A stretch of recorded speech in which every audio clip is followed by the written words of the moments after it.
is no legal framework for the EU to recognise a state sponsor of terrorism. You just pulled this antagonistic performance out of thin air. Even the US, who have such a legal mechanism, have refrained from applying the label to Russia. Biden has argued that doing so could impact future efforts to negotiate a peace deal. The European Parliament, instead of pursuing peace and an end to this bloody war, a war that's killing tens of thousands, decimating European industry and jobs, creating soaring inflation and an unprecedented cost of living crisis. Instead of any effort at diplomacy to remedy this disaster, you have voted to call Russia names. What's worse, NATO is one of the most blood-drenched terrorist groups to curse this earth. It has murdered millions of human beings. The idea that any representative of a NATO member state would label anyone else a sponsor of terrorism before calling out their own state is absurd. Get out your notebook. There's more.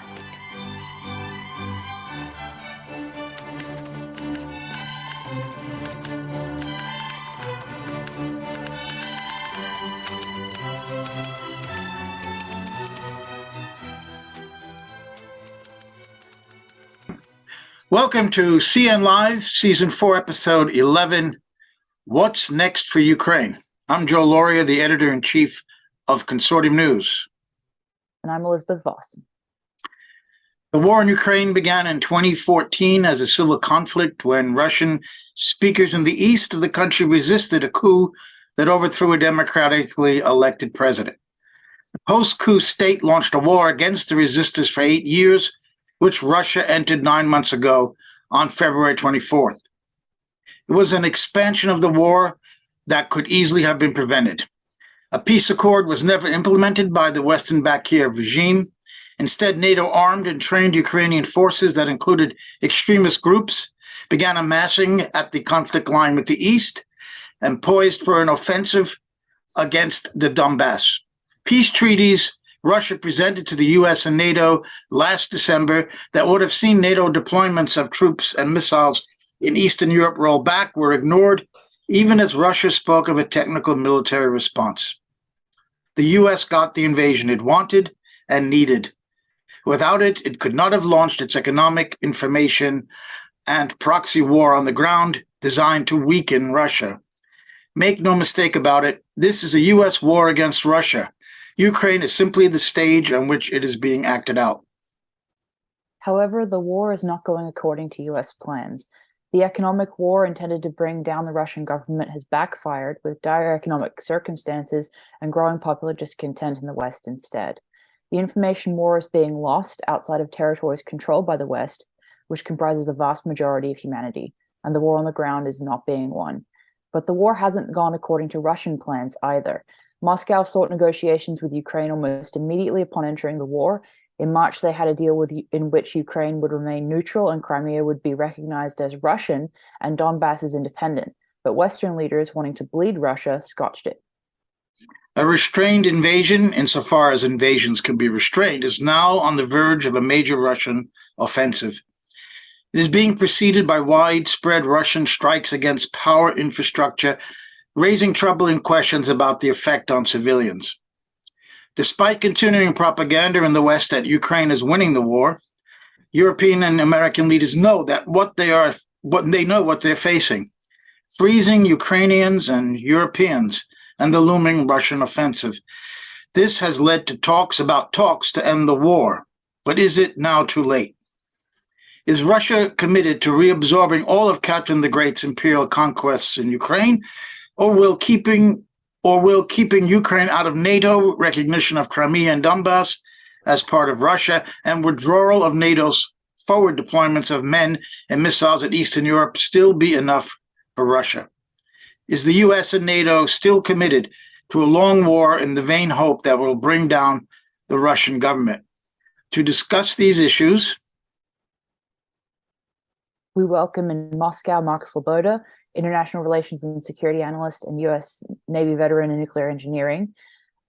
We also welcome in Canberra, Australia, Tony Kevin, retired Australian ambassador to Poland and diplomat in Moscow. The show is produced by Kathy Vogan. Thank you, Elizabeth, and welcome Mark and Tony to the show. I'd like to begin by just looking briefly at a recent incident that happened when a missile struck in Poland, killing 2 farm workers there. Immediately, Ukraine blamed Russia, and the Associated Press, United States newswire, quoted a single U.S. intelligence source also saying Russia was responsible. But within just a few hours, President Joe Biden said it was an errant Ukrainian missile, not Russia, that had fired it. Poland agreed, but Vladimir Zelensky, the president of Ukraine, continued to say it was Russia. That led to an article in the Financial Times, which is quoting unnamed Western sources, saying that they were pretty annoyed with Zelensky for continuing this lie. That led to speculation that Ukraine may have fired this missile on purpose as a so-called false flag effort to draw NATO into the war, as NATO, of course, Poland is NATO territory, or that it was an errant missile. These are the 2 theories, and I want to propose to both of you, Mark and Tony, I'll start with you, Mark, about whether this in fact can be both, that it was an errant missile by Ukraine, but then when it landed there, rather than take the blame, they decided, as so many people have from Hillary Clinton on down, to blame Russia for everything. And it also had the benefit of maybe drawing NATO in. So I want to ask you that, Mark, what do you think happened? And also to discuss the 2 lessons that we learned from this incident. One, that the Pentagon and the White House seems still committed to avoiding a NATO-Russian war, despite whatever neocons are saying in the administration. And also we learned something about the mainstream media in the U.S., that the AP ran this story with only one source, which broke the rules of the Associated Press, one unnamed source. They needed 2, but a memo from the AP extraordinarily was linked to the leaked rather to the Washington Post, which showed that an editor there said that she couldn't imagine that a U.S. intelligence source could be wrong about this. So they went with one source. That editor has not been fired. Only the reporter was fired. We don't know the editor's name or the source's name. So, Mark, let's talk first about this issue about false flag or errant missile. Could it be both, as I'm postulating here? Yeah, absolutely. I mean, even if it was an errant air defense missile, an S-300 interceptor, even if that was the case, then certainly the Kiev regime did everything they could to exploit the situation. You have to understand that a great deal of the civilian damage that is often reported about during the Russian airstrikes, be those of the drone variety, the Garan 2, or be they of the Russian caliber cruise missiles, a great deal of the civilian damage is actually due to abortive Kiev regime air defense attempts. And we have seen that repeatedly. In fact, the New York Times just ran a story in the last week admitting that an apartment building in Kiev that was hit during recent strikes was the result of an errant U.S. supplied NASAMS air defense missile. So this is a regular occurrence where their own missiles, their own air defense is what is actually hitting the rare instances of residential buildings being hit, and we've seen that repeatedly.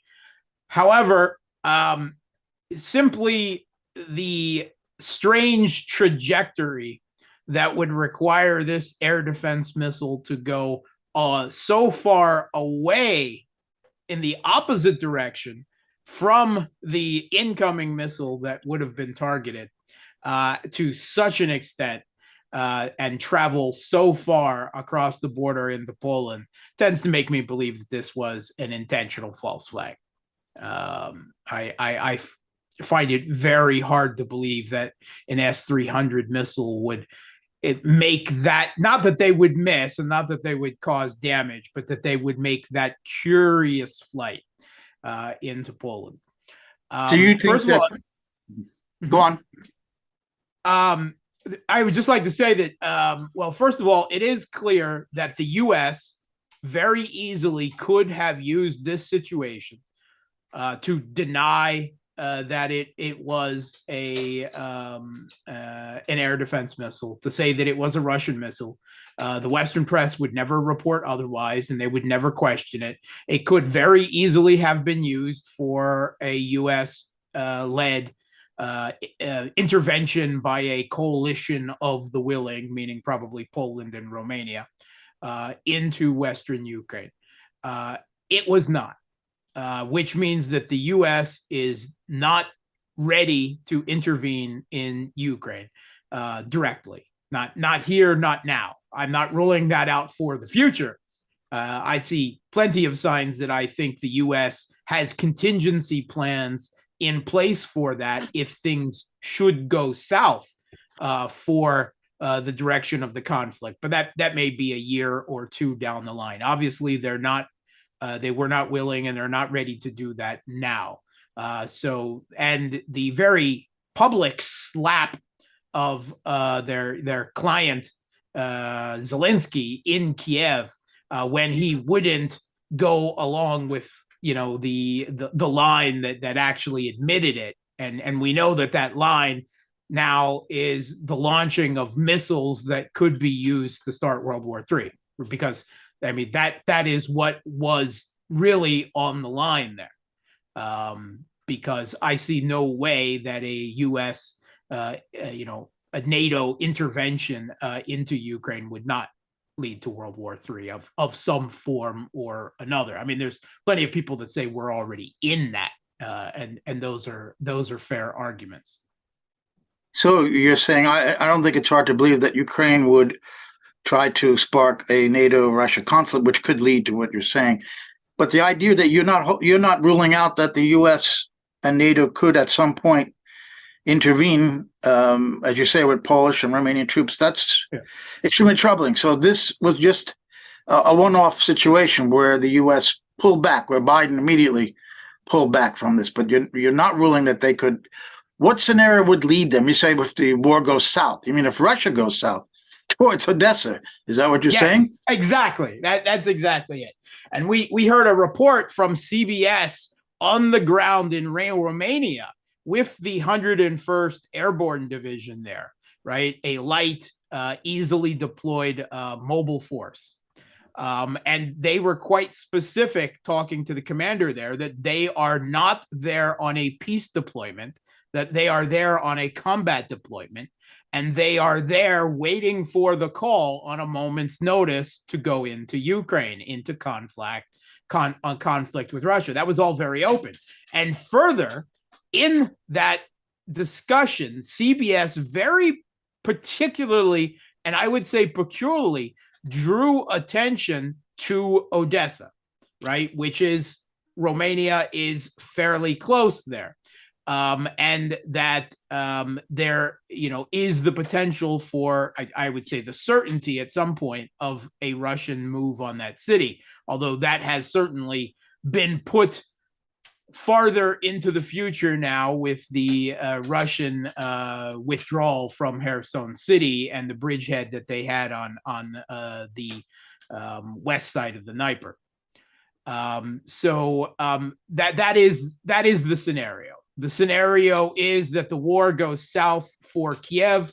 Russia looks poised to take all of East Ukraine and to move towards Odessa, which would remove their last major port city and make them a landlocked state, whatever West Ukrainian rump state would be left at that point. And that point, I see U.S. Polish forces very easily be moved into West Ukraine and into Odessa as a human tripwire force, not altogether dissimilar from what Russia did in Syria by putting their troops on the ground in 2015 on the eve of a planned U.S. military intervention there, and say, what are you going to do now? Are you going to attack our troops there? I see that is the scenario. And while I don't think that Russia would act militarily against a U.S. and Polish intervention into West Ukraine, I don't think Russia ever wants to go into West Ukraine. I mean, everyone does hate Russians. I mean, quite unlike the scenario in East Ukraine, and the potential for insurgency there would just be, well, it would be insane. It would be suicidal. I think Russia would make a lot of noise. They would rhetoric, out the ears, but they wouldn't do anything. On the other hand, a U.S. Occupation of Odessa, which is widely seen as a Russian city founded by Catherine the Great, and with a Russian-speaking, Russian-leaning population there, and the strategic value of a port on the Black Sea, which Russia will never allow the U.S. to have, even in proxy.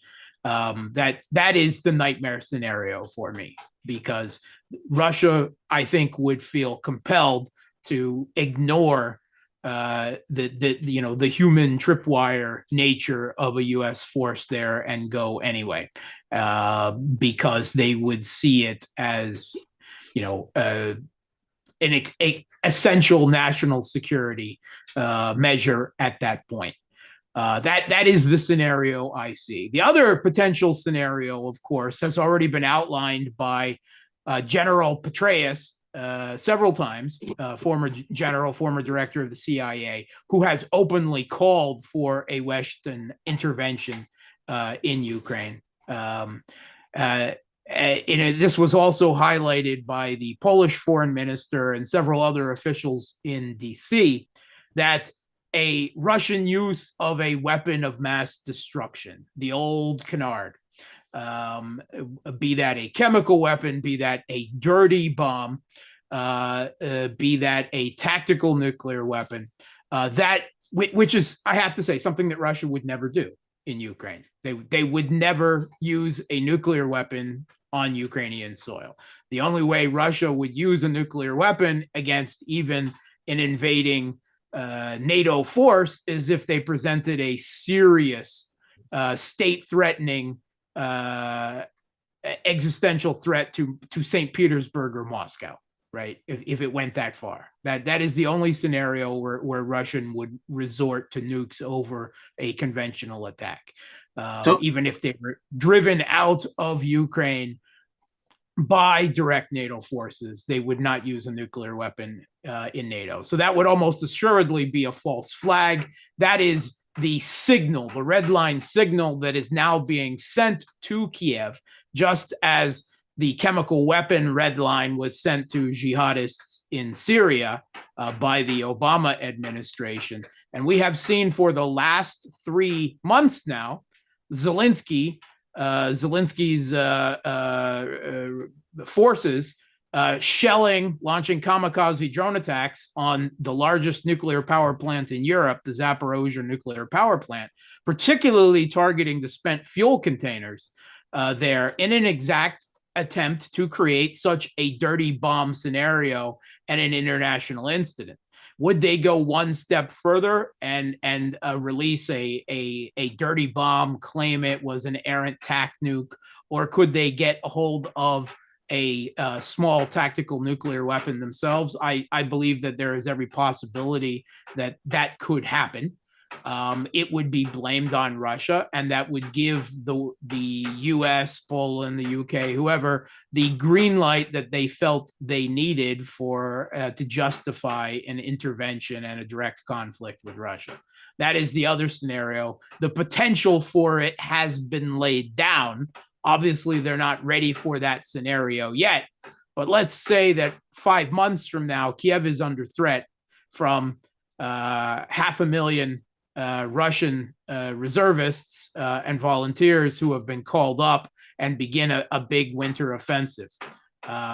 Suddenly, that scenario doesn't seem as unlikely. So let's move now from Moscow to Canberra, Australia. We have Tony. Kevin, Tony, a lot to chew on there. Do you see any of those scenarios working out? Can you envision Romanian and Polish troops, for instance, engaging with Russian forces around Odessa? Not really. I think that the recent discussions, which have been well publicized in fact, if not in content, between Nicholas Burns and his opposite number in Moscow, the CIA chief, and also Jake Sullivan, the National Security Advisor, and his opposite number in Moscow, have certainly established pretty clearly what both the American and the Russian red lines are. And I don't see any sign of an American red line over Russia taking Odessa. If there is one, I'd like to know where it's been recorded.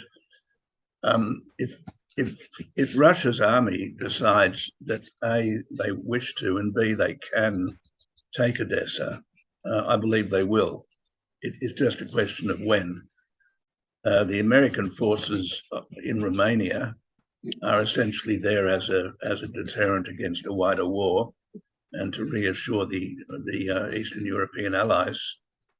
The Poles have made pretty clear that they huff and puff, but they really don't want to get into a big war at this point. And Zelensky's lost an enormous amount of credibility over the last 2 or 3 weeks.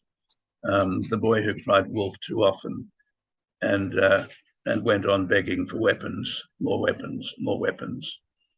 So I feel a little bit reassured by the outcome of the missile strike in Poland incident, because it's shown the world that when the chips are down, Biden will take the advice of his army, of General Milley. He will take the advice of his national security chiefs, and he'll ignore the advice of his State Department, which is all very encouraging in the interest of peace. So I come back to the question of what's Russia's short-term plan in Ukraine. Pretty obviously, they're weakening seriously, and to a point which cannot be repaired in peacetime. Sorry, which cannot be repaired in wartime. They're weakening Ukraine's electrical energy infrastructure in a huge way, and this is affecting all of Ukraine, not just the Kiev, not just Lviv, but even down as far as Odessa, because Odessa people have had to give up their electricity to feed power into the rest of the country. All of this, of course, as the Russian Peskov in Putin's office has been making clear, is directly aimed at reducing Ukraine's war-making capacity, but it's also having the effect of seriously damaging the livability of all of Ukrainian major cities, to the point where the mayor of Kiev, Klitschko, has been virtually begging the people of Kiev to leave the city, to get out, to go to the country, to go to places where they have some ability to sustain themselves in terms of heating and food, because obviously living in high rises in Kiev is becoming completely untenable. People can't walk up 12 flights of stairs every day carrying water and fuel. People can't start little fires in their apartments to try to keep warm. This is just impossible. I know that Russian people, and the people of Kiev are largely Russian people, survived the siege of Leningrad under incredibly tough conditions. But this is really not comparable, because we don't have we don't have a Russian army on the gates of Kiev, and we don't have a national sort of struggle going on as there was between Stalin's Russia and Germany's Hitler. I think the Ukrainians in Kiev must be extremely conflicted now, keeping their heads down, trying to survive this nightmare. They would turn on a dime to another leadership if there was some way of removing Zelensky. That may have come a little bit closer. I know I'm in a minority here. I think most people are talking about there being a long war. I continue to hope it might be a little bit shorter than that. And the last thing I'd like to say before we go on with the conversation is, well, I've lost it, so let's go on with the conversation.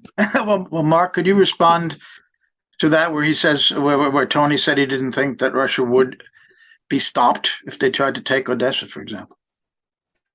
Well, I mean, it depends on the amount of political will and the course of the war. I mean, first of all, it's not such an easy thing to do, right?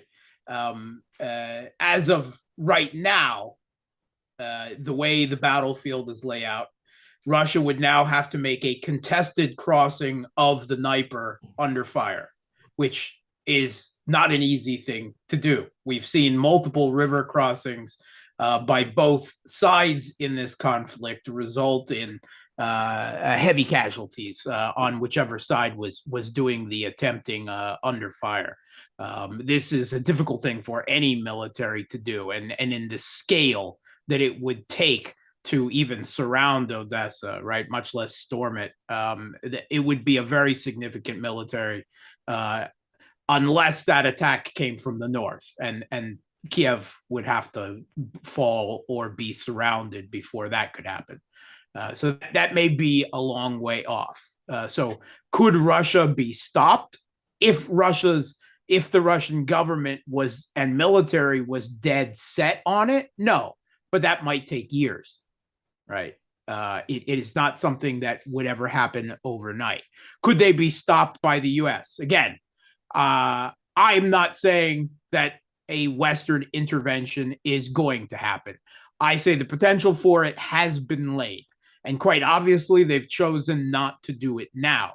But like I said, as things go south, there will be pressure from many people in Washington. And I think Tony is exactly right.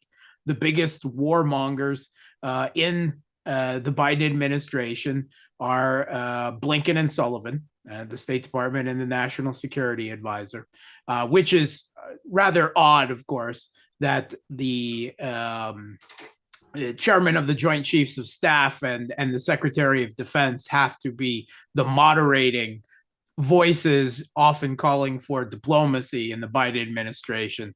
But that was also true of the Trump administration once Pompeo was in there. So maybe it's not that unusual for a U.S. administration for the Secretary of State to be the biggest warmonger in a U.S. administration. There will be under pressure at that point to save some kind of rump Ukraine, and they have laid the possibility for it. But I think that would be a long way off in a conflict as well. But certainly there's voices calling for it. There's voices in Poland. There's voices in the UK. There's voices in the US. There's voices in Romania. And we just have to hope that those voices, do not become the dominant ones. But everything I see is, militaries are always making contingency plans. And certain pieces have been put in place to allow that decision to be made if it is made further down the line. So there's that there. But it's a long way to the course of that conflict, that point in the conflict. I think that we are at a pivot point now. I think we've pretty much seen the high watermark of the Kiev proxies counteroffensives. They've exhausted their manpower. They've taken incredible casualties. They've exhausted pretty much all of the Western arms that they've gotten. All of the old T-72s sent by Poland, most of them have expired at this point. And I mean, the whole point of Russia's assaults on the Ukrainian electrical infrastructure, the primary purpose of it is not to make the civilians of Kiev miserable. Right? That the point is military. It is tactical. The point is to inhibit the Kiev regime's military logistics, their ability to move people, military gear, ammunition, fuel, everything they need to make war around the country, around the different fronts at any time. Because the way that is done is by railroads, right? This is big, huge territory that we're talking here, right? Roads are simply not a sufficient way of moving military forces around, either physically in their size and in their endurance, or in the amount of fuel that would be required for militaries to crawl around on road networks. So everything has to be done by trains. And the trains in Ukraine, as in Russia, are powered by electricity. You take out the electrical infrastructure, and it's very curious. You have to take a look. Ukraine has a Soviet legacy electrical grid, right? It is very robust. It has lots of redundancies. It's not something that is easily taken out. But even so, Russia is targeting primarily substation transformers, things that can be repaired. Now, the Kiev regime will soon lose the ability to repair them because as of right now, the only country that makes those transformers, and some of them are upwards of 200 tons. I mean, these are not small things, right? They're not something that's in the back of your computer. Russia's the only one who makes them. They will soon lose the ability to repair them, but they can be repaired somewhere down the line. Russia's not targeting turbines, right?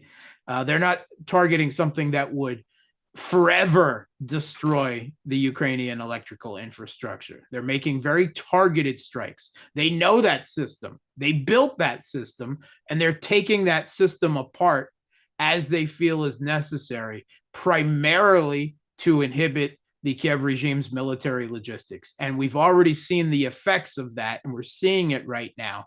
The Kiev regime moved a large number of forces south towards Kherson, somewhere between 40 and 60,000.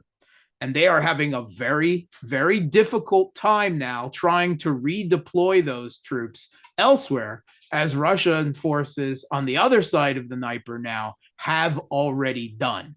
If there's a race to move forces to another front, it's already been won. And that's been won because of the problems that Russia is creating for Ukrainian military infrastructure, logistics via the electrical infrastructure. Now, of course, there is a secondary consideration to make the lives of the Ukrainian people so miserable that they either leave the country to Europe, or they seek to, maybe not overthrow the Zelensky regime in Kiev, but at least to destabilize it. That would be an extra consideration. But I don't believe that is the primary reason that it is being done. If I could come in at that point, there are a couple of things I'd say. First of all, Russia continues to have effective air superiority over Ukraine, despite the fact that the Kiev regime can occasionally put a plane up in the sky for a while. It really doesn't mean anything. Secondly, Russia can move forces up and down the Dnieper River, all the way from Kherson up to Zaporizhia. They could cross the river anywhere if they have the right sort of air support, making a bridgehead on the other side of the river. And a lot of the Russian forces in that area of southern Ukraine are experienced in the use of air power, in other words, paratroopers. So to my untutored non-military mind, I'd say it would be very easy for Russia to choose a point at which to cross the Dnieper, to establish a bridgehead with experienced paratroopers, to build the pontoon bridges very quickly, to get the troops across, and to start moving around to encircle Odessa. I think all of that could be done very rapidly when the ground freezes solid, that Russian tanks can move across the river on a pontoon and can really go anywhere very fast. And when you look at the map, the distance from the lower Dnieper to Odessa through Mykolaiv is not huge.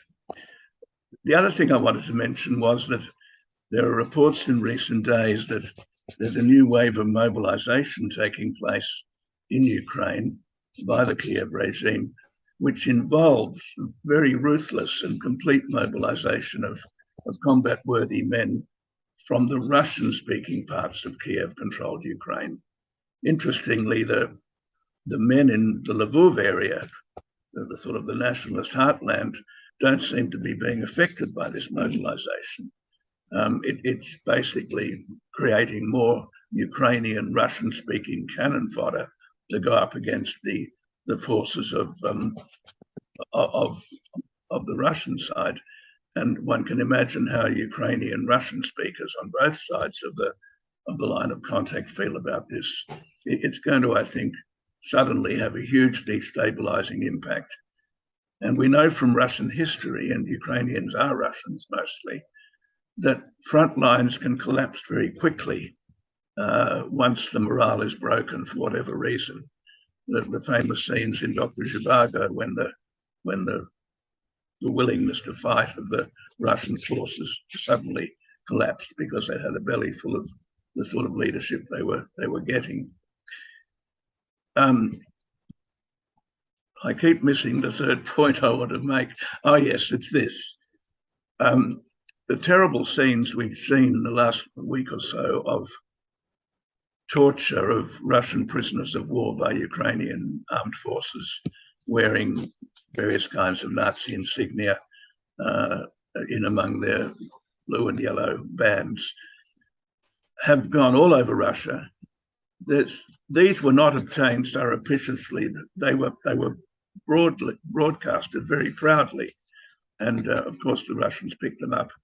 They've shocked Russians to see their soldiers being treated in this way.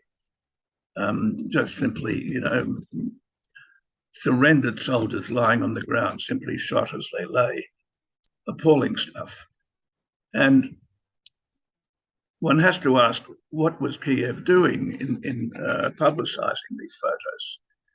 And the answer, I think, is, in their usual way, thinking we want to goad the Russians into doing the same thing back to us. And then, because we have control of the information system, basically, we'll turn this on Russia and say that they're cruel to Ukrainians. So far, thank goodness, Russia's resisted that temptation. The discipline in the Russian army has been so good, as it was back at the time of Bucha, way back in March, that they have not responded in kind, and I don't think they will respond in kind. And so there are the beginnings now of a sense of revulsion in the more conscience-driven parts of the West. People are starting to say we really need to have these apparent atrocities investigated. That won't happen, of course. It'll be blocked in various ways. But once again, I think it shows that the moral side of the war is turning towards Russia's advantage. And as the ground freezes, as the 200,000 or plus forces complete their training and move into divisional lines in the front, as Surovikin, chooses where he wants to put his pieces on the chessboard, and as urban life in Kiev and in Kiev-occupied Ukraine continues to deteriorate, I don't see this war going any other way but in a Russian victory, and it may be rather sooner than later. That remains my view. Tony, you mentioned the deteriorating living conditions in Ukraine, and I wanted to ask as well, though, about how whether this war is going to play out in terms of Europe and the US domestically kind of reaching a breaking point in terms of a so-called dark winter. How bad do you think it's going to get? I'd like your thoughts and also Mark's on that. Well, I don't think the US is going to suffer at all. The US does well in world wars. The US economy always does well in world wars because it's basically a military-driven economy. And but I do think there'll be profoundly bad consequences in NATO Europe, in all of NATO Europe. And people are more and more getting out in the streets, more and more becoming anxious. Alternative type parties, leaders are coming forward. I see in Germany the Alternative for Deutschland party, which has been portrayed rightly or wrongly as a neo-Nazi party. I don't know whether that's true, because these days the power of Western information warfare is such that anybody can be called a neo-Nazi. I mean, they got rid of Jeremy Corbyn, who was probably the best Labour leader in Britain for decades. They managed to get rid of him. Everybody except Azov. Excuse me, Tony. Everybody can be Everybody called except neo-Nazi Azov. except the Azov Oh, battalion. no, they're not Nazis. You see, they're just fellows who like to wear funny badges on their uniforms. They're really nice guys. But to continue, they didn't do very. Marine Le Pen didn't do all that well. But now we've got a rightist leader in Italy, Meloni, and so I think Europe's in for big changes over the next few weeks. And by the time midwinter hits in January, it's going to look a very different map of Europe. Mark, did you want to comment on that at all? Yeah, I agree mostly with Tony in this case. As the West tries to push forward with their absurd oil price cap plans, we may see the price of oil and thus of gasoline rise further in the United States. And Americans, of course, are very temperamental about having to pay more at the pump, but nothing too serious. Certainly nothing on the scale that Europe is facing. In fact, there is just a lot of talk in the European press in the last couple of days about a subsidy war with the United States, because now with the threat of the energy prices for energy intensive industries in Europe, they're all having to close down, right? They can't keep up. And a number of them are looking at relocating to the United States, where energy prices will be, relatively cheaper. And these are big companies, and there is a substantial number of them: steel manufacturers, chemical manufacturers, some of Europe's biggest companies. This has been reported on by the Wall Street Journal, the New York Times, and now the EU is desperate not to lose those, right? They're facing complete deindustrialization at this point because of the energy prices that we'll be facing. That European economy, their products will be so uncompetitive in global prices compared to, say, Asia, which is now getting even cheaper, reliable Russian energy that the Europeans had until a few months ago. And this is going to cause incredible damage. So they're trying to subsidize their own companies to keep them from going to the United States. And they're calling it a subsidy war, which, I mean, is something, it tells you, I think, a way that the more economically inclined European elite community is starting to see things unfold. Where they realize that Europe is going to be, one, much poorer, and two, they're going to be more dependent on the United States than they ever even have been before. Joseph Borrell, the EU high foreign policy muckety muck, he made an incredibly racist, neo-colonialist comment in the last month where he called Europe a garden that we have built, and the rest of the world is a jungle with high growth capacity, meaning those Africans have lots of kids, don't they? It's just so incredibly offensive, the terms that he put this in. And he was using it actually to say that we can't just build a wall around our beautiful garden. We have to go out into the jungle. And what he was in effect saying, the jungle needs to be pruned. And that's what we're out there doing.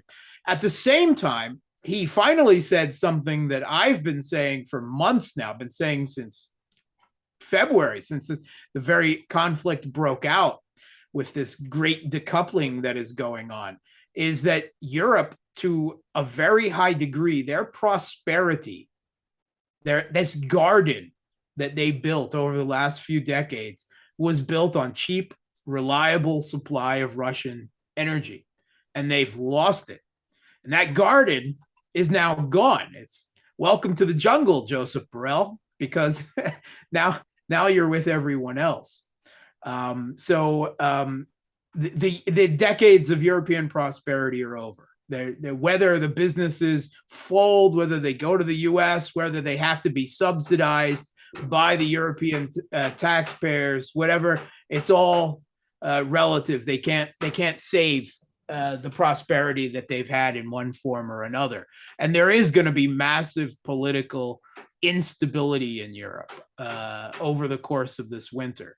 But we've already seen this shuffling game, the center-right, center-left game already come in.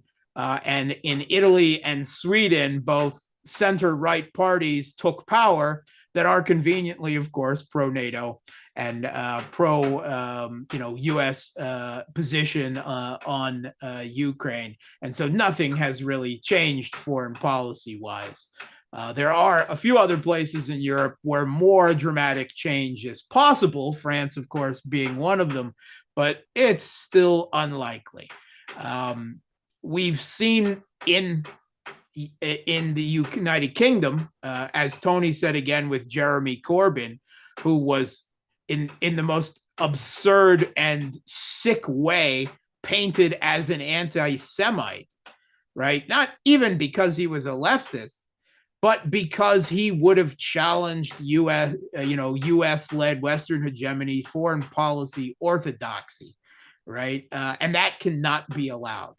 And the same thing is why Marine Le Pen will never be allowed to take leadership in France. Not because she's right or far right, she's not really, but because she would question the foreign policy course of France with NATO and the US, and that cannot be allowed. It just won't be allowed. So there will be political instability, there will be economic chaos, but I think Europe will by and large muddle through it.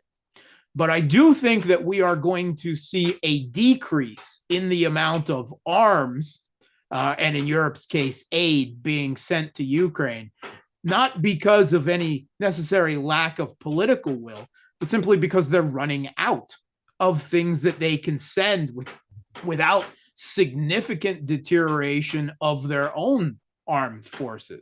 We've seen these monthly, sometimes bi-weekly arms packages that the U.S. is providing the Kiev regime, and they are getting smaller and they are getting qualitatively less. One of the big things, this has been called by many people rightly, it's an artillery war, right? It's in many ways a World War I style heavy artillery trench fortification warfare of an incredible extent. And for that, you need artillery pieces and you need artillery shells. The Kiev regime, as of June, by their own deputy defense intelligence speaking to The Guardian, pointed out that they're firing 5,000 to 6,000 artillery rounds a day, while the Russian forces, according to them, are firing 50,000 to 60,000 artillery rounds a day.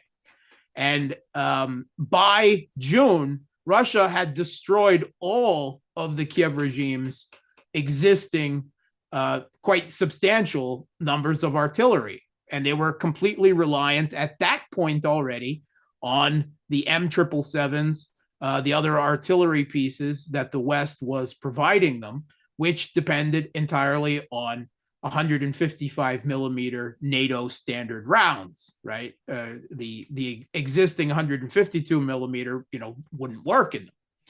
So the West has simply run out of artillery shells. You see that the number of those 155 millimeter rounds, artillery shells, has gone to nothing.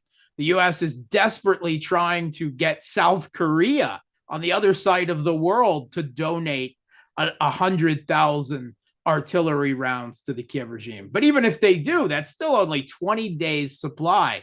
What do they do when that runs out? And you've seen in these packages, there's nothing more on that scale. And it's the same thing when we're talking other weapons. U.S. has promised the Kiev regime 18 more HIMARS, to replace the ones that Russia's been destroying. The only problem is they have to be built. They're on contract with a backlog. They'll get them in a few years, right? We're seeing the demilitarization at this point. It's long, it's slow, it's not sexy, and it's not, driven or reacting to the headlines in the Western mainstream media. But Russia is demilitarizing not just the Kiev regime at this point, they're demilitarizing NATO. And the US right now produces 30,000 artillery rounds a year. 30,000 artillery rounds a year. Russia is firing 50 to 60,000 artillery rounds a day. That is industrial warfare. And the US, their military industrial complex, the whole West, is not militarily prepared to fight an artillery heavy land-centric war in Europe right now. They've already reached the limit of their capabilities without cutting very deeply into their own military stockpiles and forces. And you're starting to see those weapons peter out. And when they do, then what happens? There is, I guess, the potential for some type of diplomacy at that point. But I don't believe that I don't believe that the Zelensky regime will or is capable of any type of surrender. I think even if he was willing to, then the Banderites that are, as thick as flies in that regime would simply take over, right? They would stop with the puppet. The state within a state would rise up. And I think the U.S. would continue to support them in whatever way they could, because they will fight this conflict to the last Ukrainian. We've heard from Mark Milley say that they believe their rules-based order is at stake in Ukraine, right? Meaning U.S.-led Western global hegemony. They believe that's on stake here. Russia believes their status as a great power and potentially their existence as a state is at stake here. Neither side is going to go back down. And ultimately, at some level, the U.S. position is so cynical, I believe, among many of the top people, decision makers making decisions in Washington, that if it is inevitable that Russia is going to win, they want as many Ukrainians as possible to die in that process. Because ultimately, in one form or another, Russia will have to govern that territory after the conflict is over. And every Ukrainian boy, whether he wanted to fight this military or was conscripted, who dies is another Ukrainian family that whatever they thought beforehand now hates Russia forever. That is the long-term U.S. goal here, not just to weaken Russia, but to make Ukraine, to permanently separate Russia and Ukraine in the minds of the Ukrainian people forever. And at least in central Ukraine and West Ukraine, I think this was pretty much always the case, that has succeeded extremely well to a much higher extent than I thought was possible in February. If I could make a couple of points following on from that. If one applied that sort of logic to Germany in 1945, one would ask, where was the residual German hatred of Russia after that very brutal ending to a very brutal war? Answer, it disappeared. There were a few maybe emigre groups in South America and so on, but significantly Germany turned its back on the nightmare of that war. And I believe the same thing would happen in Ukraine. I think most people know when they're forced to fight, they're forced to fight. and they're actually being shot in the back by Ukrainian Nazis if they don't fight. And that's been well documented in recent weeks. In a funny sort of way, this could all end well. The Russians don't have to occupy the Western rump state. I believe they would leave that little hotbed of Ukraine-Nazi sentiment well and truly alone. But if they do have the whole seaboard, and if they have the central Ukraine industrial belt around Kryvyi Rog and so on, that they've got the part of Ukraine that matters, and they will have ended the threat of a existential strike up from the soft underbelly of Russia that America has been building in Ukraine. So I think it's looking pretty good for Russia. The other thing I wanted to say was it hasn't really been trench warfare, hand-to-hand combat in the trenches and so on. It's been highly mobile artillery warfare. And as Mark's explained very well, the Russians have the edge in terms of the munitions, the artillery to fire them, and it's an extremely mobile artillery. I've been watching lots of the Russian military reports on video, and that it's hit and run. You fire your missiles once you know where the enemy is, and then you quickly get out of the way until they've worked out where you are, and you just keep moving around very quickly. And the result is in the casualty figures. The Ukrainians have taken at least 80,000 casualties, which is terrible. And the Russians have taken far less, by all accounts, much, much less. Maybe not by a factor of 10, maybe by a factor of 6 or 7, but it's in that range. And so it isn't having the same impact in Russia that it's having in both Ukraine and in the West. I mean, the Christmas lights are on in Moscow as we speak.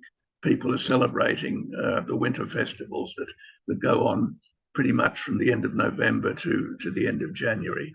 It's a happy time in Moscow.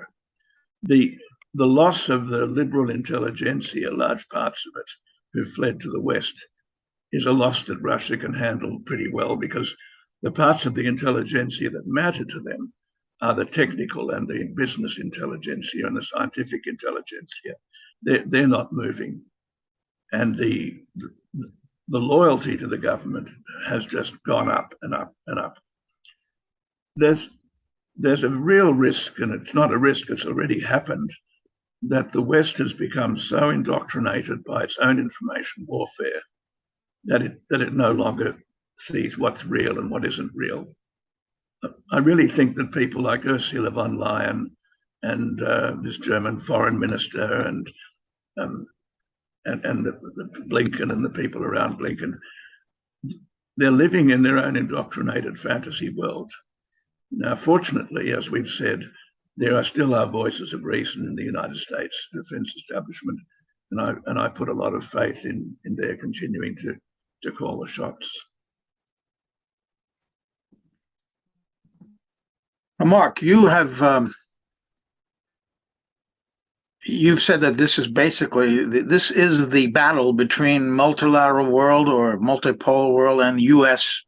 dominance, and if you look at from that point of view, the U.S. will not be interested in any peace talks. However, when you see the political instability that you are predicting for Europe and the looming Russian offensive, could that be the basis for these talks that we've been hearing about possible negotiations? Where do you stand on this issue? Does the U.S.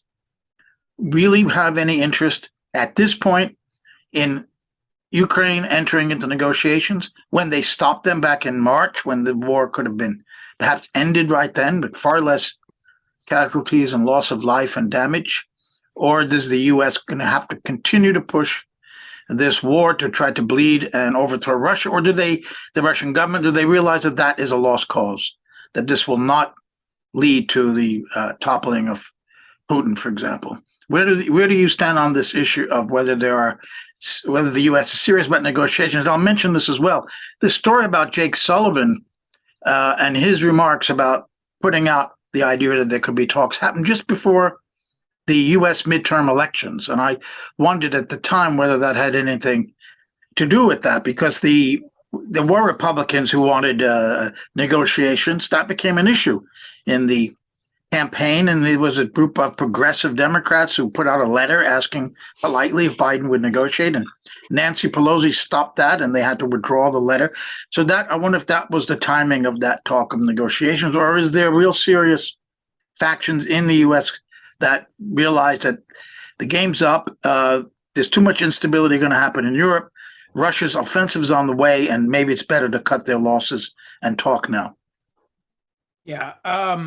So, first of all, I don't think there were any Republican voices calling for negotiations. There were a few Republican voices raised hesitantly and then backtracked that there wouldn't necessarily be a blank check with arms. There might be some more accountability, but I see broad bipartisan consensus in the U.S. outside of a few voices on the right or on the left that are easily whipped into line. I don't see any popular U.S. sentiment against the war. There certainly isn't enough suffering to override the fourth estate propaganda machine. I don't believe there's any sentiment in the Biden administration for serious negotiations. Again, possibly aside from the Pentagon, because they know what's coming, and they know that actually now would be a high watermark where the Kiev regime would have much more leverage than they might have later. But I don't see peace as any kind of possibility here. I don't see. I think that this will have to end. There will be diplomacy only at the end of an enormous and unquestioned battlefield victory. I do not think the Kremlin believes it can trust the U.S., the collective West, in negotiations of any sort. They've already seen the both Minsk Accords never intended to be fulfilled. They saw the January 21st agreement ripped up back in 2014, and just forgetting that it was ever agreed to or existed. They saw the U.S. pull out of the Anti-Ballistic Missile Treaty, the INF Treaty, the Open Skies Treaty, the JCPOA with Iran. I don't believe that Russia believes that negotiations with the U.S., and that's the only one that they could make negotiations with Zelensky, with the Europeans, is pointless. They understand that. And they also understand that there's no point in negotiations with the U.S. The negotiations will come after the battle is won and new facts are created on the ground, even if that takes years to accomplish. And I believe it will take years. In fact, I don't think it will ever end. I think there will always be a period of instability, even if Russia, say, massive offensive manages to surround and force the surrender of Kiev. You will see a shadow government set up in West Ukraine or in Poland if necessary. And West Ukrainians will never stop the struggle. I don't think the primary component of their national identity conception of what it means to be a Ukrainian is to hate Russians and East Ukrainians who don't hate Russians. If 5 decades of the Soviet Union couldn't get the banderism out of West Ukraine, there's no way that anyone is going to do that in the modern day. I don't think this will ever end completely. It may end periodically. There might be ceasefires, there might be temporary treaties, but this Ukraine that is the proverbial Humpty Dumpty falling off a wall. You can't put it back together again. It will never have the borders it once had. And those borders will be bloody probably for the rest of our lives. Tony, do you want to weigh in on the question of negotiations? And we've been joined by Scott Ritter. Yeah, So, Scott, you hold on a moment. Let's listen to Tony, and then we'll bring you in. I'll just quickly respond to that. Antagonism between neighbouring states that have had a bloody history does not necessarily entail continued violence and bloodshed. I mean, there's this concept of a cold peace. You've got a cold peace between Russia and the Baltic states, for example. There's a lot of hatred of Russia, quite clearly, in those Baltic states. They're having Nazi-style torchlight processions. They're taking out joint war memorials. Horrible stuff's happening. But the frontier is operating normally. People are going forwards and backwards. Trade is taking place. Even tourism is taking place, family tourism. People have a way of working around these hostilities. And I think there's a bit of a risk of over-dramatizing things. Civil wars end and people get back to sort of working arrangements, even if they don't like the people on the other side of the border. I mean, paradoxically now, the West is building a new Iron Curtain around Russia. The West is building a new Iron Curtain. Where it goes is not quite entirely clear in Ukraine, but an Iron Curtain there will be. And to that extent, I agree with Mark. But I think that Russia could very happily live with this. And as Mark said, they have decided that the West is completely untrustworthy and completely not capable of negotiation in a serious way. And so they're basically circling the wagons around Russia in a very effective and safe sort of way, avoiding the risk of nuclear warfare by keeping lines of communication open at the levels where it counts. But we are looking at a bifurcated world, the difference being that it's almost as if America and its European satellite will be the minority on the defensive, as Stalinist Russia was on the defensive in the post-1945 Cold War. The roles have reversed. And meanwhile, Russia will be exploring new opportunities of taking part in a globalized world with new payment systems, new trading systems, and getting on with life very nicely. Thank you very much.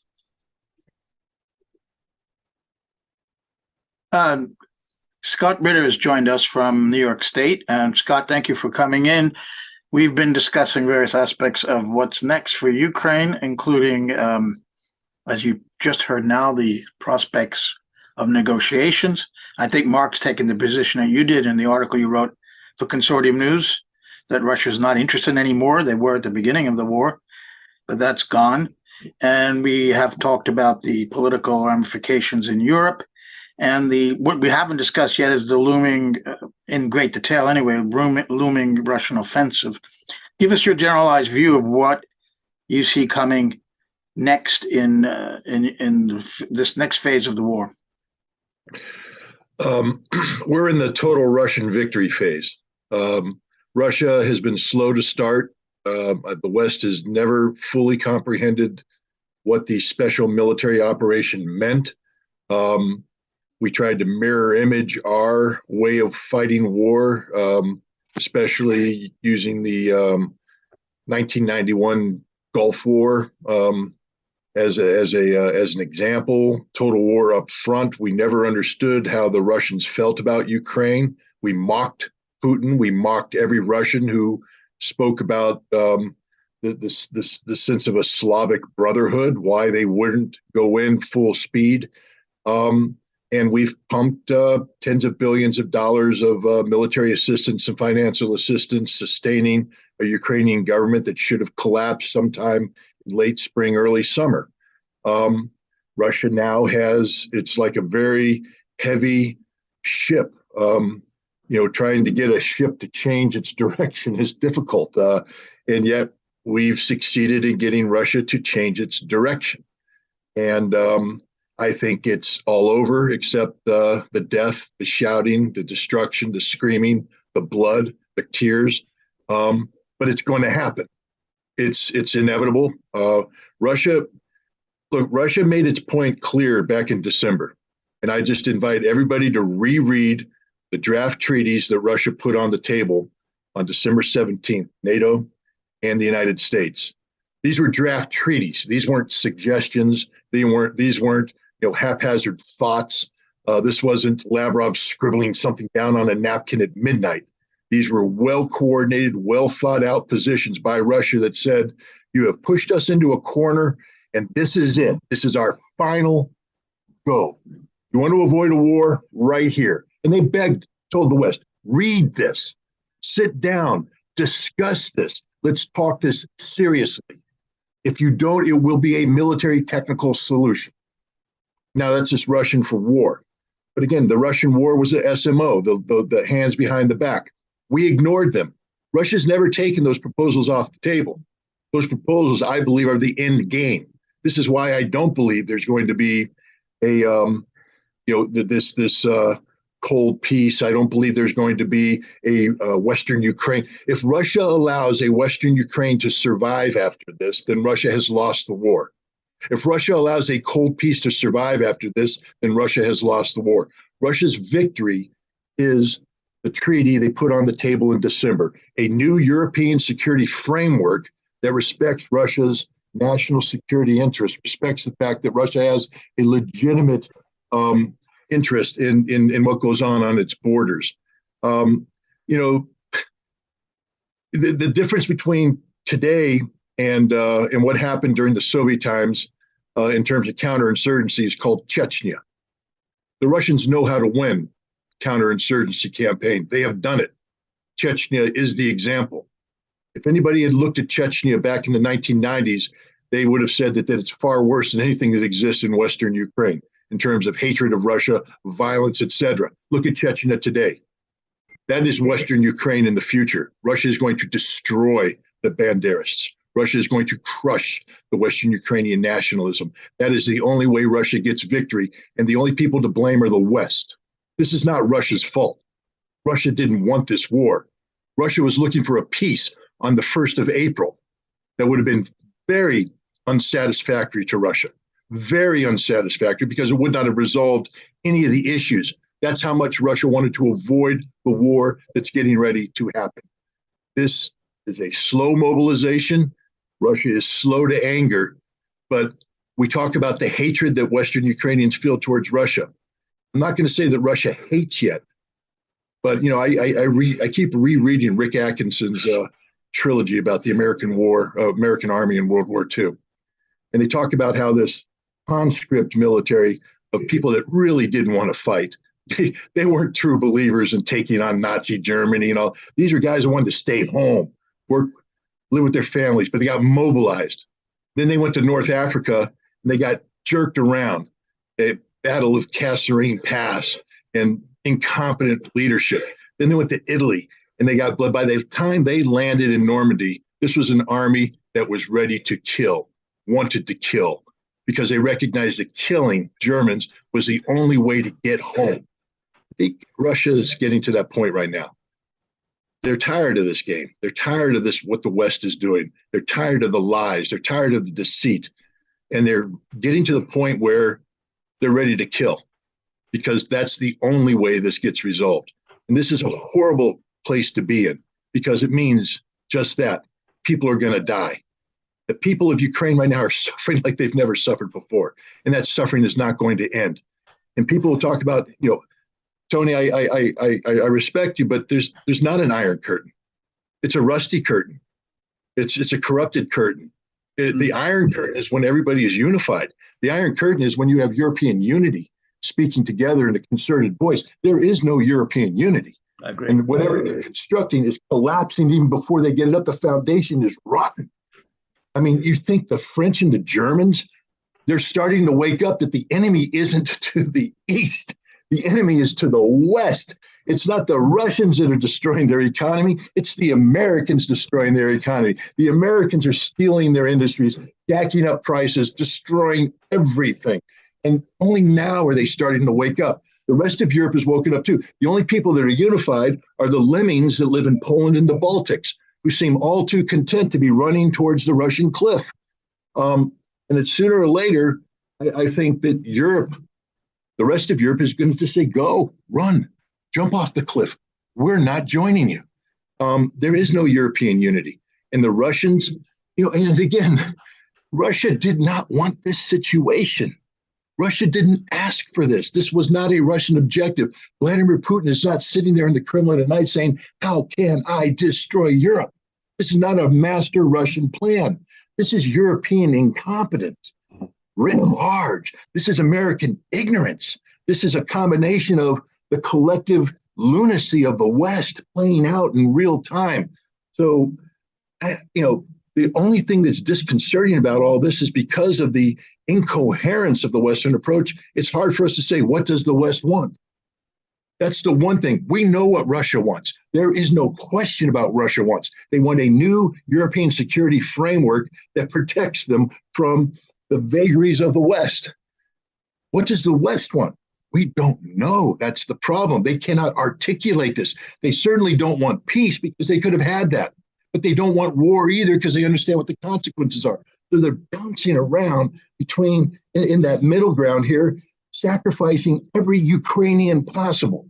What's happening to Ukraine is a war crime perpetrated by the West, not the Russians, allowing an entire nation to devolve into the sad state that it is today. I am sickened when I see the lines of women lining up for water. Why is that happening? Why? It's not Russia's fault. Yes, you're going to say, Scott, they blew up the infrastructure.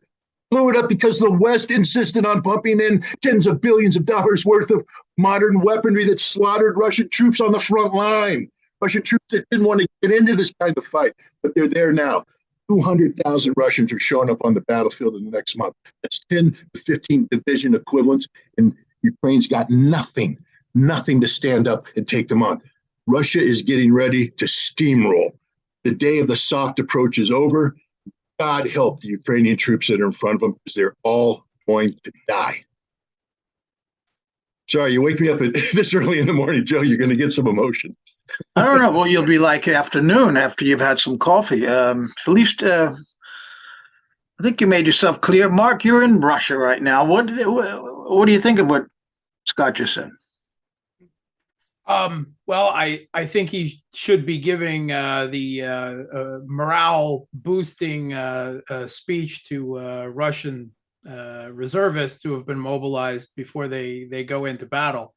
I agree with a lot of Scott's broad points, but I'm not quite as optimistic or triumphalist. I think that Russia has all the pieces there, but there is a lot of room for a lot of mistakes. A lot of mistakes have been made already. And I foresee some type of Russian victory at the end of this, but I don't think it will be quite as total or triumphalist. And I think the path there will be bloody and costly. I remember people saying when Lysychansk was liberated or fell, depending on your point of view, Severodonetsk and Lysychansk, that the momentum is there and the Kiev regime is defeated and Bakhmut would fall in a couple weeks.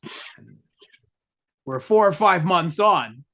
And those fortifications in Bakhmut, they've been reduced, they've been chipped away at, they're being surrounded, but the ability of the Kiev regime to get its conscripts and its volunteers to continue to fight in the most egregious circumstances, when they're facing a 10-to-1 artillery disadvantage, and a lack of even the most basic military supplies sometimes, is incredible. Especially when a lot of those conscripts are East Ukrainian boys and girls that don't or did not buy into the whole Ukrainian, particularly West Ukrainian nationalist scene. I simply don't think that it will be quite as one-sided or thunderous. I see the same general path. I just see it being a lot tougher. and the end result will be not quite as one-sided. I mean, there is a victory, but what does a victory look like? For me, I would be extremely happy with a victory that ended with East Ukraine liberated. At this point, there's very little options except having it absorbed into Russia. But I'm not even sure that much will be done. Kharkov, Dnipropetrovsk, these are big cities with lots of fortifications, surrounding them, even requiring hundreds of thousands of troops. And I don't believe that a political settlement can be forced on Kiev. How many waves of mobilization will Russia require? 2, 3, more? I don't know. But even with what Russia has called up so far, that still barely brings Russia to parity with the amount of forces that the Kiev regime has already mobilized, roughly some 700,000. They've taken heavy casualties, but they've largely been able to replace them piecemeal with conscripts along the way. And I believe that Russia has escalation superiority in this. They have an industrial complex. They have a population that is 5 times what Ukraine is. They have a military and a military industrial complex geared up to fight this type of war the way the West isn't and will not be.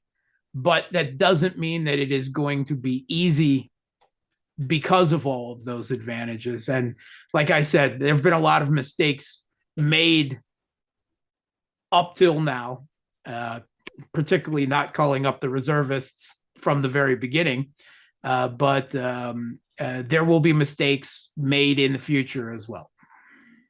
I think that the biggest mistake was made in those first 7 months of the war, when Russia was not prepared to fight the war fully as a total war on Ukrainian infrastructure.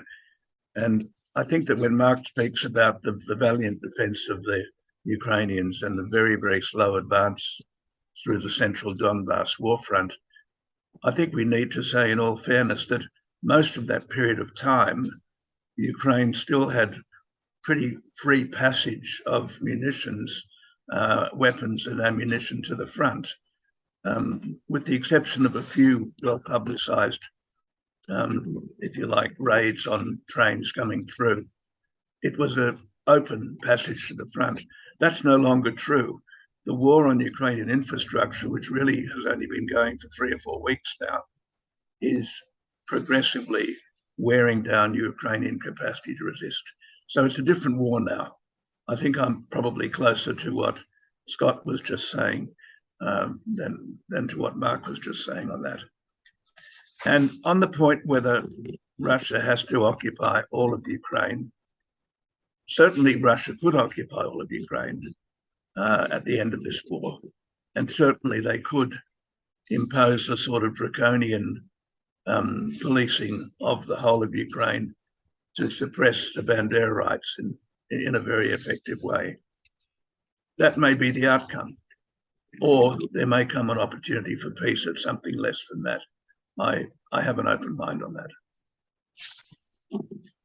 Let me just, if I can just say some, Mark, here's my issue. I know mistakes were made. You know mistakes were made. We all know mistakes were made.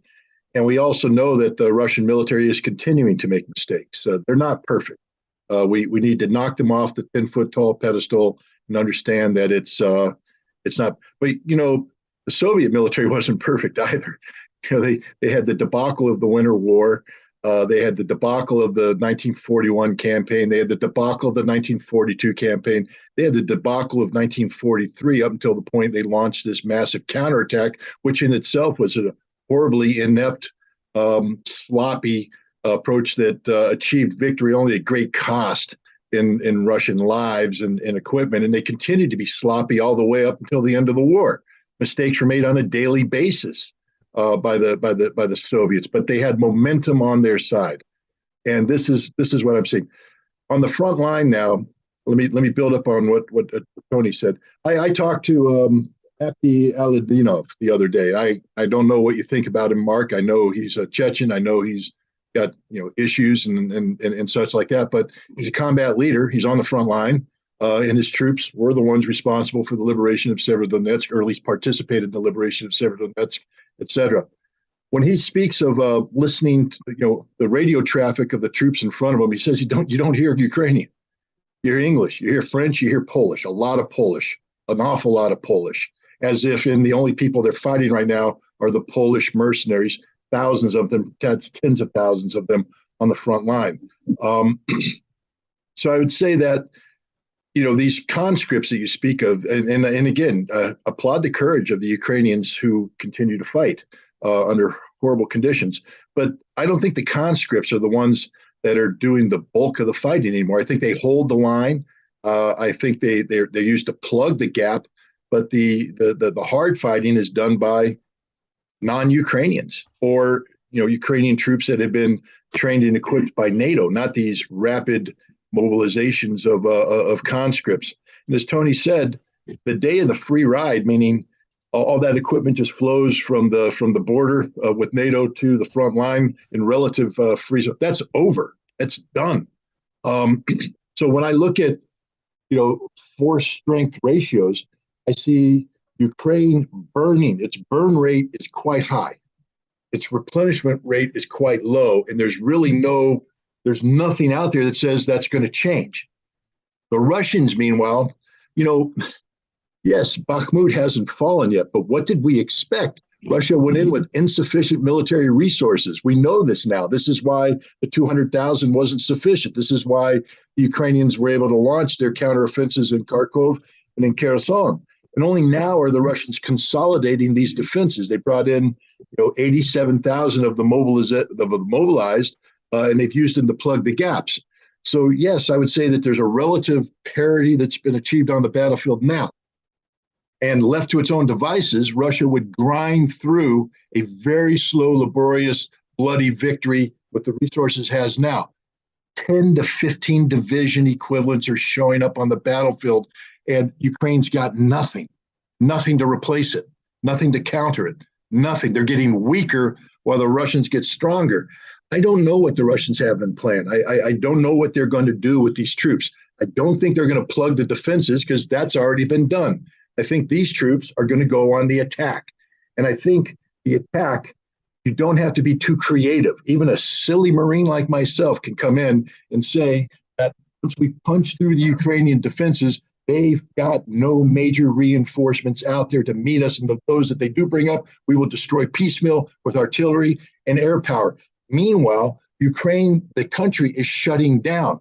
Ask me what the desire of defending Kharkov to the death is on the part of the Ukrainian civilians that are there freezing to death right now. What is their desire to die for the motherland? You don't have to take Kharkov. You just have to surround Kharkov. And well, I thought I had silenced all these phones, but I didn't. But there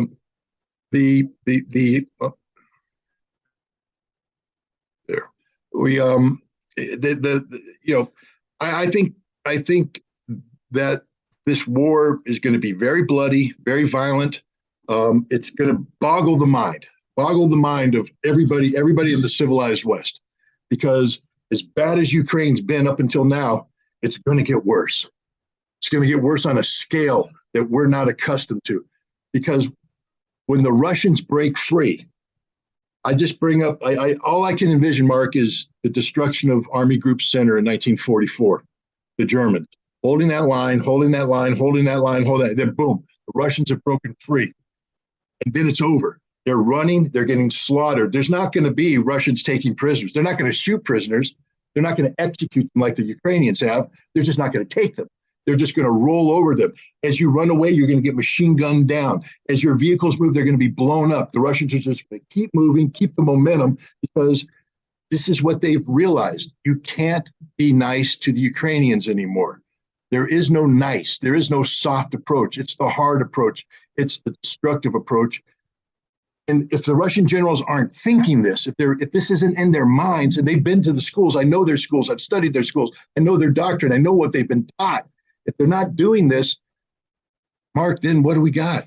Then Russia deserves what it gets. It's going to get defeat, because the only way to victory for Russia is to accomplish that new European security framework.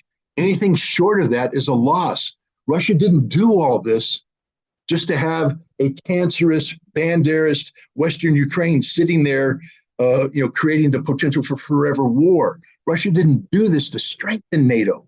Russia didn't do this to consolidate European will. Russia did this for a new European security framework, which requires a new dynamic, which can only be won by the most decisive victory possible against Ukraine. There can't be a viable Ukraine after this. Whatever exists has to be something defined by Russia, not by the Ukrainians. Will Kiev be captured? I don't think so. I think what will happen is Russia will appoint a new government in Kiev, and that new government will be the one directing surrender and overseeing this. And then, we'll see. Again, Western Ukraine. I only brought up the Chechen model because I'm saying that Russia does have a model of successful counterinsurgency under very difficult conditions. I'm not saying that's what Russia's going to do in Western Ukraine. I don't know, because Western Ukraine is going to require another phase of mobilization. See, I think Russia can achieve a decisive military victory with the mobilization it has. I don't think Russia can achieve the pacification of Ukraine with the current mobilization. There's going to have to be another mobilization. And are the Russian people up for that? We don't know. I mean, these are big questions. Has Putin prepared? You're right. The speech I'm giving right now is a speech the Russian generals should be giving to their troops, and Russian politicians should be giving to the Russian people. Where is this? Where is the Roosevelt moment where Putin stands in front of the crowd and tells them, we are at war. Get ready for war. Tighten your belts. Gird your souls. Get the women out there singing songs. I want the death dirges sung everywhere because we're going to die for Russia. There's not that. There's this very calm, everything's okay. Everything's not okay, guys. It's not okay. The West has mobilized incoherently, but they have mobilized. And if Russia doesn't mobilize in return, it's going to be sloppy. That's why I in my heart of hearts, I look at all the pieces are there for a Russian victory. All the pieces are there. The question is the Russian chess masters going to show up and start moving them, or are we going to get, the third grader coming in just, moving around? I'm hoping that the chess masters show up and I don't mean that because I'm desperate for a Russian victory. I'm not. I'm desperate for peace in Europe. And unfortunately, the only path to peace right now is a Russian victory, because other than that, this is a problem that's going to go on, as Tony alluded to. This could go on for decades, and that's not a good thing when you have nuclear weapons. You can't leave this thing unresolved with all these nuclear weapons out there, especially when we're not negotiating like we should be. I mean, I wish William Burns the best of luck in getting the Russians back to the negotiating table. But as Mark and Tony both have alluded, there's no trust. An important part of arms control is the concept of trust, but verify. You can't verify that which you don't trust. And the United States and Europe they're no longer deserving of trust. They've lied on everything they've ever done when it comes to Russia. And the only way they're going to stop lying, frankly speaking, is to be defeated. And I don't mean America surrenders. I personally wouldn't allow that to happen without giving my life. I'm not going to let my country be defeated to that level. But America has to realize that the day of the American singularity is over. And it's not Russia that's going to have to make them realize that. It's Europe. Europe's going to have to grow up and recognize that this war is being fought for the sole benefit of the United States. That the United States is not only willing to sacrifice the last Ukrainian, but to the last German factory, the last French factory, the last Italian factory, that we're willing to gut Europe for our own benefit, because that's what's happening. We are literally gutting European industry. We are gutting the European economy to our sole benefit. And Europe needs to wake up and recognize that. And when they do that, Europe will be willing, I believe, to sit down at the table and work with Russia to get this new European security framework, inclusive of something that replicates the ABM Treaty, something that replicates the INF Treaty, something that, more importantly, replicates the Conventional Forces in Europe Treaty. The idea of demilitarizing Central Europe. Imagine that. We did it once. We could have done it again, except NATO fumbled it. NATO said, now we're going to let the Baltic republics join us and their militaries won't be counted as part of this CFE treaty, which is insanity for Russia. The new European security framework, I think, is actually the pathway to peace, not only in Europe, but to create a sense of stability around the world. Maybe it's an example that China could look to with Taiwan. Who knows? But it isn't going to happen unless Russia wins militarily and Europe begins to decouple itself from the United States politically and economically. Yeah, well, I think there's a lot of truth in that. And I think that there's a lively debate going on in Russia where one hears, obviously in a Russian accent and using Russian terms, the sorts of arguments that Scott's been giving us right now. Putin, of course, has been the guy in the middle. Peskov is wringing his hands, trying to sort of ride the tiger through all this. Russia is becoming more nationalistic. I think it has to now.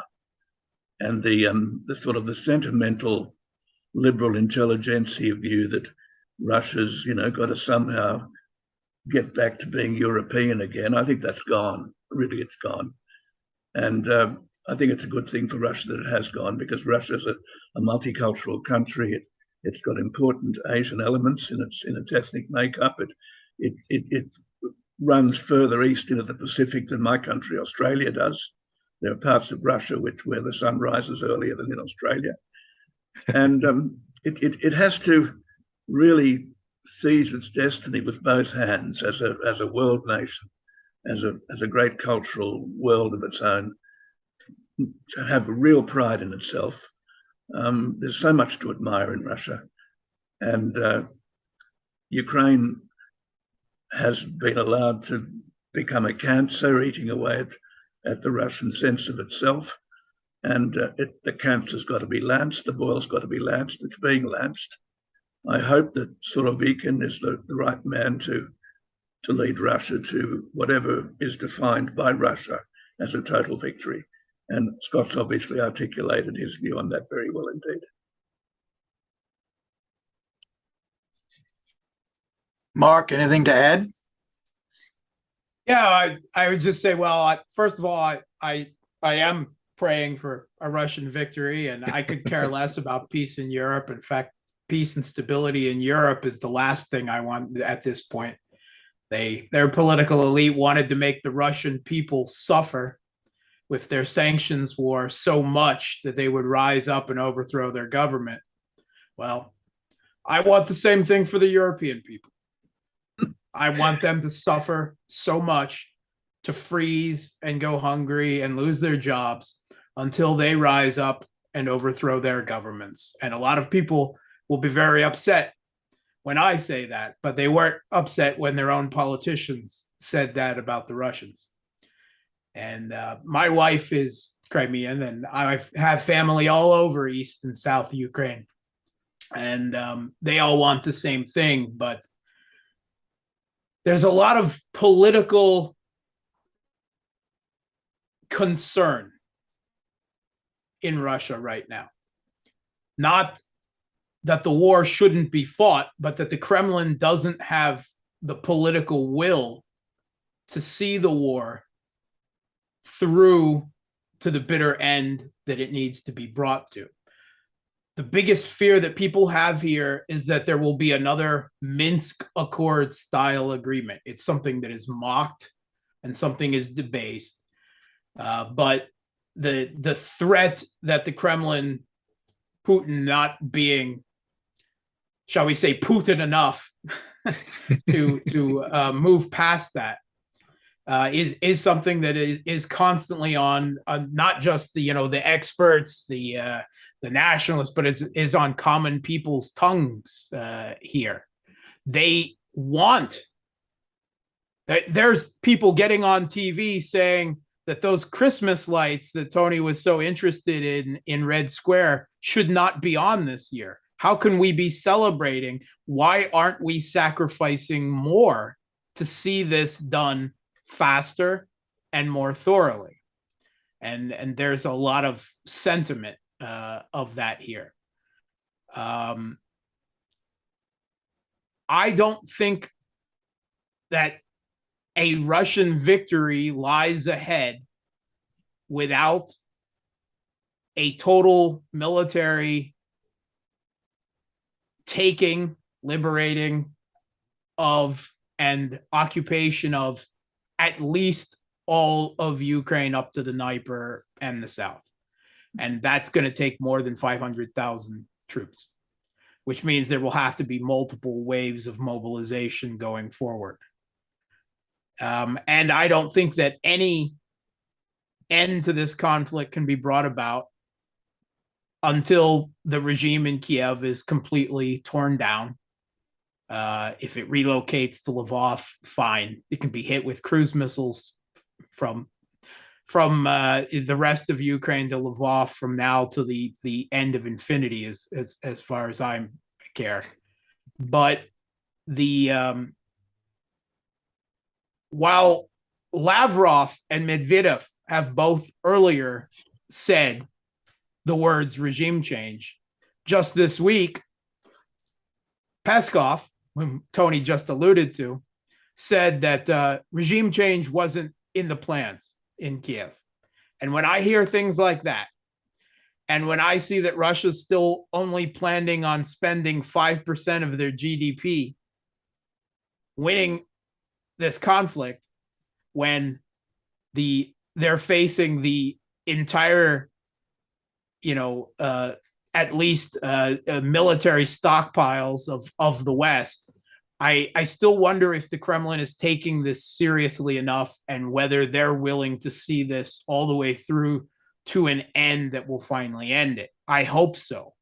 I desperately hope that Tony is right and that it will be over faster rather than longer. And I desperately hope I'm wrong, and that the total smashing victory, the complete ripping up of Banderism that Scott alluded to is in the future. I'm just always a fatalist and a pessimist, and it's done me well as an analyst till now. I always start off on the absolute worst possible scenario and allow myself to be talked a little bit back from that edge with select facts. So I don't really believe in hope. I know where this ends. I just don't know if the Kremlin has the political will to see us through to there. And that is the only thing that could provide political instability in Russia, is if people start to feel that the Kremlin doesn't have that will. Because after Kharkov, and after especially Kherson, where the Kremlin had just said, this is Russian land and these are Russian people, and then they're now seeing those Russian people being shot in the back of the head on the streets of Kherson by the cleansing operations. That upsets people here. And they want to see action. And I expect to see action. With this big Russian counteroffensive, which we will see, or offensive sometime this winter, I don't see where you put 300,000 new troops onto the board that would make a decisive difference if it's not to go for Kiev at this point. And to go, not the 30,000 troops that was part of largely a shock and awe psyop operation that worked in the south, but went terribly wrong around Kiev in the beginning of the conflict. But 300,000 troops should be just enough to surround Kiev, take Zhytomyr, Sumy, to allow Kiev to be completely surrounded, and if not force an end to a conflict, then force an end to the regime in Kiev at least, and everything to the east of that. And Mark, short of destroying Banderism, which it's very difficult to destroy an idea if you kill a lot of people, what about Scott's idea of actually getting these two treaties that were put forward by Russia last December to NATO and the US? No, I mean, that's never going to happen. Never going to happen. That's never going to happen. I mean, not in the next 20 years. I mean, because the West will not be defeated here. right? I mean, they will be defeated, but not they themselves, just their proxy will be defeated here. They will never agree to a peace on Russia's terms. They still believe they have the right and the duty, the moral duty to be the world hegemon. That is intrinsic in the ideology of, and it's not just American exceptionalism at this point. It's Western exceptionalism, because the Europeans, the Australian political elite, they all have that same virus, that they truly believe in their own moral and political superiority at this point, that the world would be better off if it was run by them. This definitely ends in a new Cold War of one form or another. But of course, China and Taiwan is right around the corner. This is just a warm up for that. And we heard that just this week from U.S. Strategic Command, that this is a warm up for Taiwan and China. And the multipolar world, it's stillborn. It won't exist, because we're being pushed by the U.S. push here, the attempt to overthrow the government in Iran that's going on right now, the coming gigantic naval battles around Taiwan and the South China Sea, into a new bipolar world that Russia and China and Iran and everyone else feel themselves, despite all of their political and social and cultural differences, pushed together just to survive.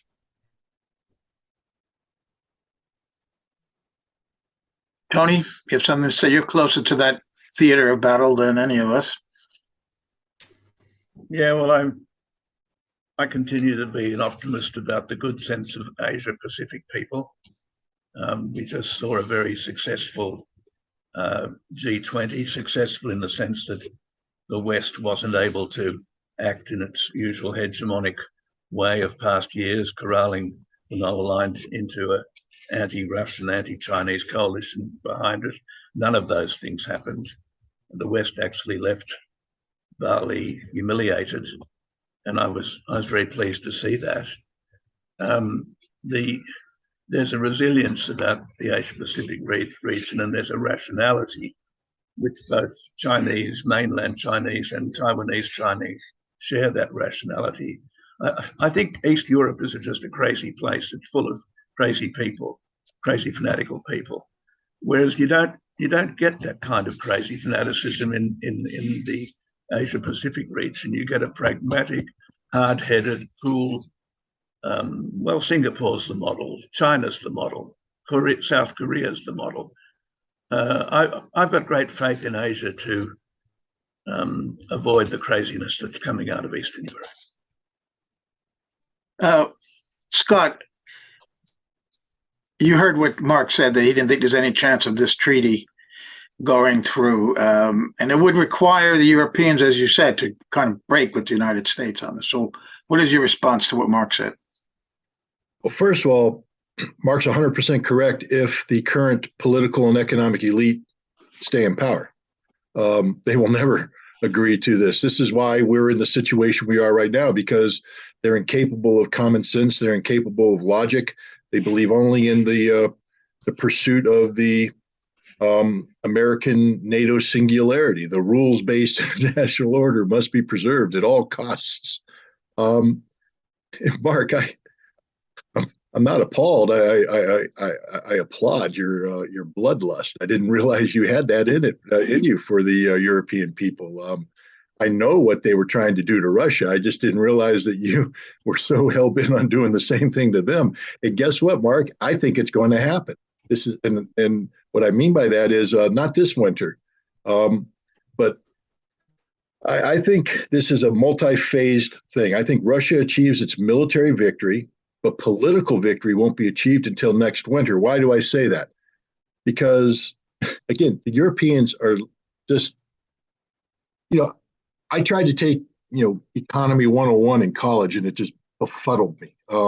That's why I went into Marines, because it's much more easier for me to do what Marines do than it is to think through the complexities of not just national economies, but global economies. But I'm smart enough to know that if you're going to build up your strategic gas reserves, that which keeps you alive in the coldest months of winter. And you say you don't want Russian gas, but while Russian gas is available, you buy as much of it as possible to build up these reserves as possible so that you don't have to bankrupt yourselves on liquid natural gas. And then you say we're not going to have any more Russian gas. Then all those reserves you had are going to shrink down over the course of this winter. And then it's going to come time to fill them up for next winter. And now you don't have cheap Russian gas to do that. You have the expensive liquid natural gas that you can't afford. Therefore, you're not going to be able to build up these reserves. Next winter is when Europe breaks, Mark. Next winter is when Europe, I think you're going to see the beginning of what I call a revolutionary transformation in Europe, where people are going to wake up to the fact that the current political and economic elites do not have their best interests in mind. And if it doesn't happen this winter, I think you're going to see a hot summer of discontent rolling into a winter of desperation in 2023. And that's where Europe breaks. See, I do believe that the outcome is going to be a new European Security Framework Treaty, but it can't be negotiated, as you mentioned, with the current political and economic elite. There needs to be a revolutionary transformation in Europe, and I think the pieces are in place for that to occur. But this is why Russia can't have, I'm going to watch my language here, Joe, because I respect your audience, a half-baked approach towards this conflict. Because if Russia leaves this conflict unresolved, then they create an impetus that gives the political and economic elite in Europe the ability to motivate, intimidate, whatever you want to say, the population into staying the course. If Russia presents Europe with the inevitability of a European NATO/defeat in Ukraine, I think you're going to see demoralization. Similar, Mark, you talk about the demoralization of the Russian people through the incomplete victory. Put yourself for a second in the shoes of the Europeans, in the Americans. We've been told that we're going to send all this money and these resources off to Ukraine to have this wonderful, glorious defense against the evil Russians. And yet we're looking at it and we're losing. We're not winning. And we're looking at the difficulties we have here at home. We're losing faith too. The Europeans are definitely losing faith. The bloodlust isn't there in Europe right now. They don't want to hurt Russia as much as you want to hurt them. And, so I think we're seeing, a shift in the paradigm of how the European dynamic is working. The connectivity between the governed and the government is starting to fray. And the key to causing that to totally break is, I believe, through the economy. Again, I'm a Marine, not an economist. So if somebody want to jump up that's smarter than me and say, Scott, you're wrong, I'll accept that. But I just think that knowing what happens here, I'm looking at my gas bill. Marine and I are looking at our heating bill, and we're not even using that much heat. It's a mile, and we got it, and literally it's gone up, $80 a month, and it's going higher. Inflation's impacting mortgage rates, everything. We're looking at our paycheck, and we're looking at the bills coming in, and we've seen just in the last several months, our monthly cost of living expenses have gone up over $1,000 a month. That's $12,000 a year, and my income isn't rising. So, and I'm sitting here going, if this is happening to me, it's happening to everybody else too. This is an economic crisis. And believe me, when you're looking at your bills saying, I got these bills, I got limited resources, the last thing you're thinking is, let's send more money to Ukraine. This is why I think the Republican victory in the House is important, not because the Republicans aren't as Russophobic as the Democrats. They are. The Republicans actually understand how you can exploit the discontent of the masses for their own political advantage. And that's what it's all about. It's not about believing in anything and all that. No, it's about political power. But the key to retaining political power is to exploit the discontent of the American people about what's happening right now. And I think that's going to happen in Europe. One last thing, if I may, Joe.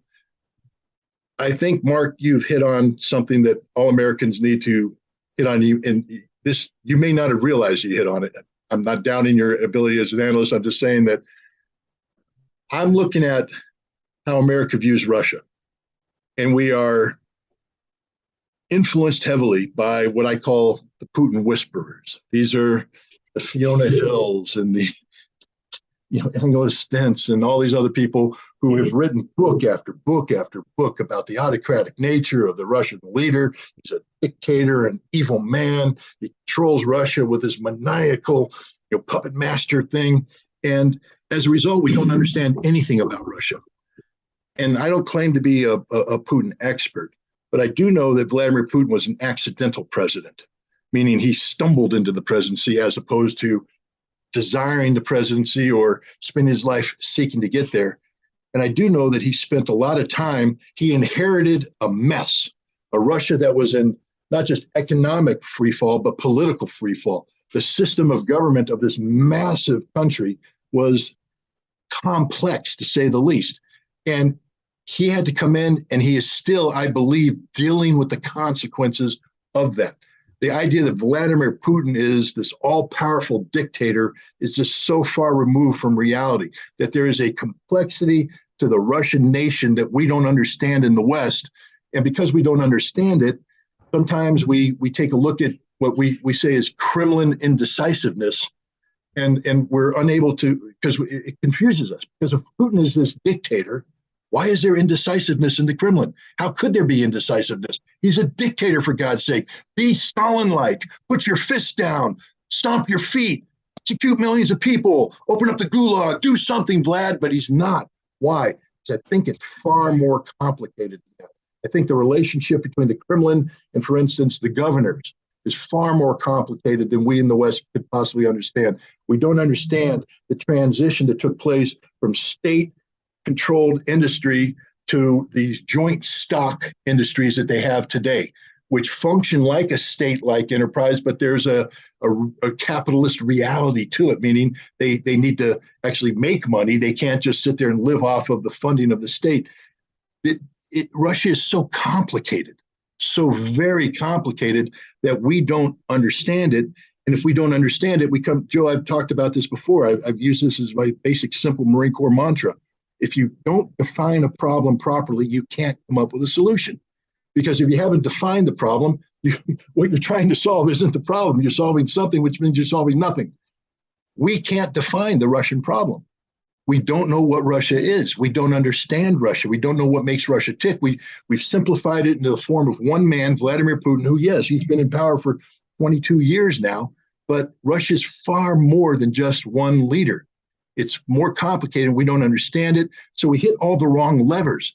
And the danger here is because we don't understand Russia. When Russia starts to coalesce into something that's different politically in terms of their center of motivation, et cetera, this is why I listen to Mark very carefully, because he's there. He has his finger on the pulse.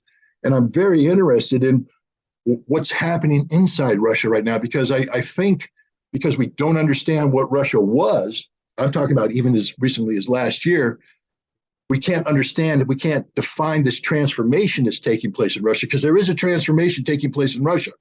It divorced itself from the West. This 20 to 30% of the Russian economy and the Russian population that were intertwined with the rest, that divorce is almost absolute now.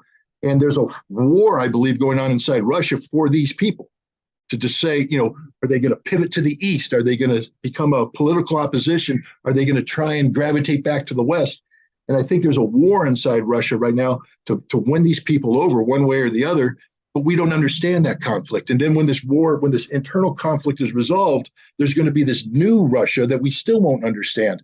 And if you don't understand Russia, how can you sit down and negotiate with Russia? This is one of the big problems I think we have in the West right now, is we don't know Russia. We don't understand Russia. Therefore, we don't know what to do with Russia. Mark? I just want to quickly say that despite being an old leatherneck, I think you sell yourself short. I think you have an infinitely higher degree of understanding of the Russian economy, of global commodity and markets and global trade and economics in general than anyone in the Biden administration does. Well, that's not a very high bar. Not saying very much, is it? That's a backhanded compliment if I ever heard one. So, Scott, you talked about a need for radical political change in Europe in order for this treaty to be accepted, except you need the United States to be part of this. These treaties were shared with NATO and the US, not with the European Union. So you would need the same political transformation in the United States. Wouldn't you, radically? I don't think we're going to get the political transformation because I think the Democrats and Republicans are so deeply entrenched. You're never, I mean, you would literally have to have a grassroots revolution that swept everything aside, similar to what we did with King George, to have that kind of revolution. And I don't see that in the cards. The American people, we're not revolutionary right now. We're consumers, baby. And as long as you feed that consumption, we will wrap ourselves in a cocoon of comfort, and we'll just be happy to sit here and let the Republicans and Democrats do whatever they want to do because we're that big of a loser. The issue isn't revolutionary transformation. The issue is the momentum of America. A lot of people forget that, this current globalism of America, and I mean globalism in American version of globalism, which is we control everything, not globalism where it's shared, is a relatively recent phenomena. It came after the victory in the Second World War, where we sort of inherited the world because we weren't invaded, we weren't bombed, we had a functioning economy, and we were able to be the engine of democracy, even though that's not really what we were. But the true instinct of America is isolationist. We want to be an isolationist. What does America first mean? America first doesn't mean that America dominates the world. America first means that we take care of our own. And I see with the current Republican victory in the House, a trend away from this neoliberalism, neoconservatism of global dominance to an America that is going to come in amongst itself, turtle up, and be more isolationist, where we're going to solve, at least try to solve, as much as any Republican or Democrat president, leader could ever do, the internal problems. And we see that. Look at what Biden's doing. The definition of American isolationism first starts with, not just American exceptionalism abroad, but American exceptionalism at home. We are literally stealing the jobs from Europe. We're sucking the lifeblood out of Europe because it's America first. America's turtling up, and that's what's going to open the door. The key to the negotiation in Europe is to get not Macron, because he's not. What's that? Mark, I've learned a new Russian word. It's not. I don't know the Russian word for it, but adequate. Yeah, I always thought adequate. If someone said you're adequate to the task, I always thought that was sort of like an insult, because in the Marine Corps, I don't want to be adequate. I want to be exceptional. I want my boss to write on my fitness report, he is exceptional. But if my boss wrote he is adequate, it meant he's sort of boring, he's dull. But the Russian interpretation of that is far different. If you're adequate, because I had some Russians call me adequate, I'm like, what am I doing wrong? They're like, nothing. Adequate is good. You're adequate to the task. So we need European leaders who are adequate to the task. Macron is not an adequate leader. Neither is Schultz. But France and Germany are the key. Why? Both are starting to recognize the need for an independent European security alliance that's liberated from the United States. I think there's a growing recognition that NATO is little more than, and my dog is chiming in because he agrees with me, NATO is little more than an extension of American national security policy. Europe's going to have to come up with its own agency, and that's what I think Russia's going to be negotiating. This new European agency, this post-revolutionary agency, where Europe is looking out for Europe's interests, and that's best served by a new European security framework. No, it's a European security framework, meaning keep America away. I think Scott just raised a really good question. Let's assume a total Russian victory. Does NATO survive in its current form a total Russian victory?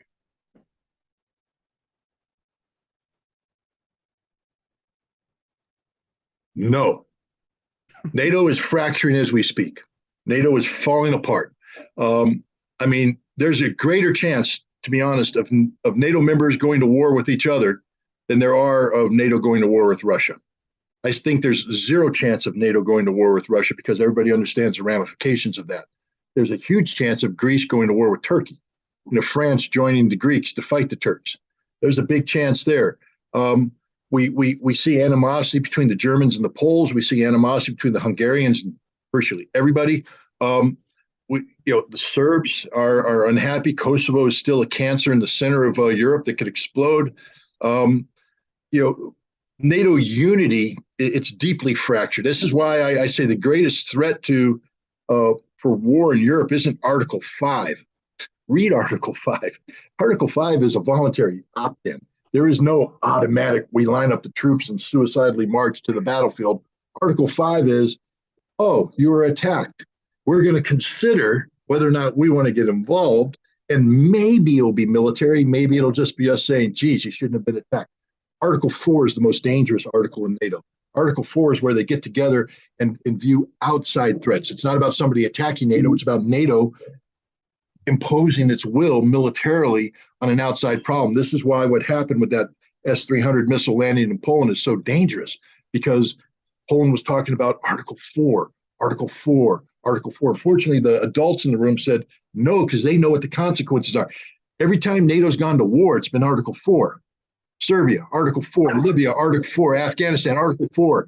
And if they go to war in Ukraine, it's going to be Article 4, because it's going to be about NATO imposing its a no-fly zone or a humanitarian corridor or something in Western Ukraine, which they are obligated to defend. That's the threat. So I don't think NATO survives. First of all, NATO is how can you survive the double defeat of Afghanistan? We're also focused on Ukraine right now that we forget that just barely a year ago, NATO suffered one of the most embarrassing defeats in its history, Afghanistan. And the defeat didn't come from the Taliban beating NATO. The defeat came from America abandoning NATO. So there's a huge deficit of trust in NATO with the United States. And believe me, America is going to abandon NATO again, because now we've gotten NATO to plug into Ukraine. When Ukraine collapses and tens of millions of Ukrainians come pouring across the border, are they going to be coming to the United States? Or are they going to be coming to Poland, Romania, France, Europe? It's a European problem. And we're going to sit there and say, that's your problem, Europe. And Europe's going to go, but you caused this. You made this happen. You did NATO expansion. You told us it was all going to be okay. You told us you told us sanctions would work. And Europe's basically looking down and realizing that America is Voldemort writ large. We are Sauron. This isn't the United States. This is Mordor. I mean, you're throwing in all my Lord of the Rings and stuff just to be cool here. But the point is, America's evil, and Europe's recognizing this. I believe Europe is going to wake up to this fact that they're going to be left holding the bag. And that bag is, I don't know, I forget, I saw some, Mark, correct me if I'm wrong, to fix Ukraine right now, they're talking $350 billion in just basic infrastructure repair alone. And that number's going to skyrocket now. And so we're looking at over $1 trillion. I believe when this is all said and done, Ukraine is $1 trillion basket case. And that's just infrastructure. Then we have the political thing. What do you do? Because the nationalism has been injected mainstream into Ukraine right now, at least in terms of the government. And that nationalism linked to Banderist ideology. It's mainstream. People keep saying, where are the Nazis? Where are the Nazis? They're everywhere. The entire government's Nazi. The fact that the Ukrainians can execute Russian prisoners of war so egregiously, and nobody in Ukraine's going, time out, that's bad. Shouldn't be doing that. That's not what everybody's going, more, give us more. I mean, it's become a blood sport, Ukraine, to execute Russians, to torture Russians, to murder Russians. And it's not just the soldiers. Look what they're doing in Kherson, civilians. Man, we saw this in Bucha, but nobody wanted to admit it in Bucha. Everyone wanted to pretend it didn't happen. We wanted to blame the Russians, even though the evidence was right there in front of us. It's happening right now, writ large, and yet people still are saying, oh, no, Bucha was Russia. Oh, no, Bucha was Ukraine. It was the precursor to what's going on right now. Blatant, open slaughter of Russians, prisoners of war, civilians, etc., which is the mindset that these guys have. This is a corrupting influence. I mean, because say what you want about NATO. I mean, and I'm not a big fan of NATO, but NATO is still premised. It's a military alliance that is built on the backs of military professionals like myself, what I used to be. And I'm not going to sit here and pretend that I'm some fuzzy kumbaya singing peacenik. I'm not. You go to war against somebody that I'm involved in, I'm going to slaughter you. I'm going to kill you. I'm going to eviscerate you. I'm going to win the conflict. But I'm going to try to do it in compliance with the rules of war, the law of war, international humanitarian law.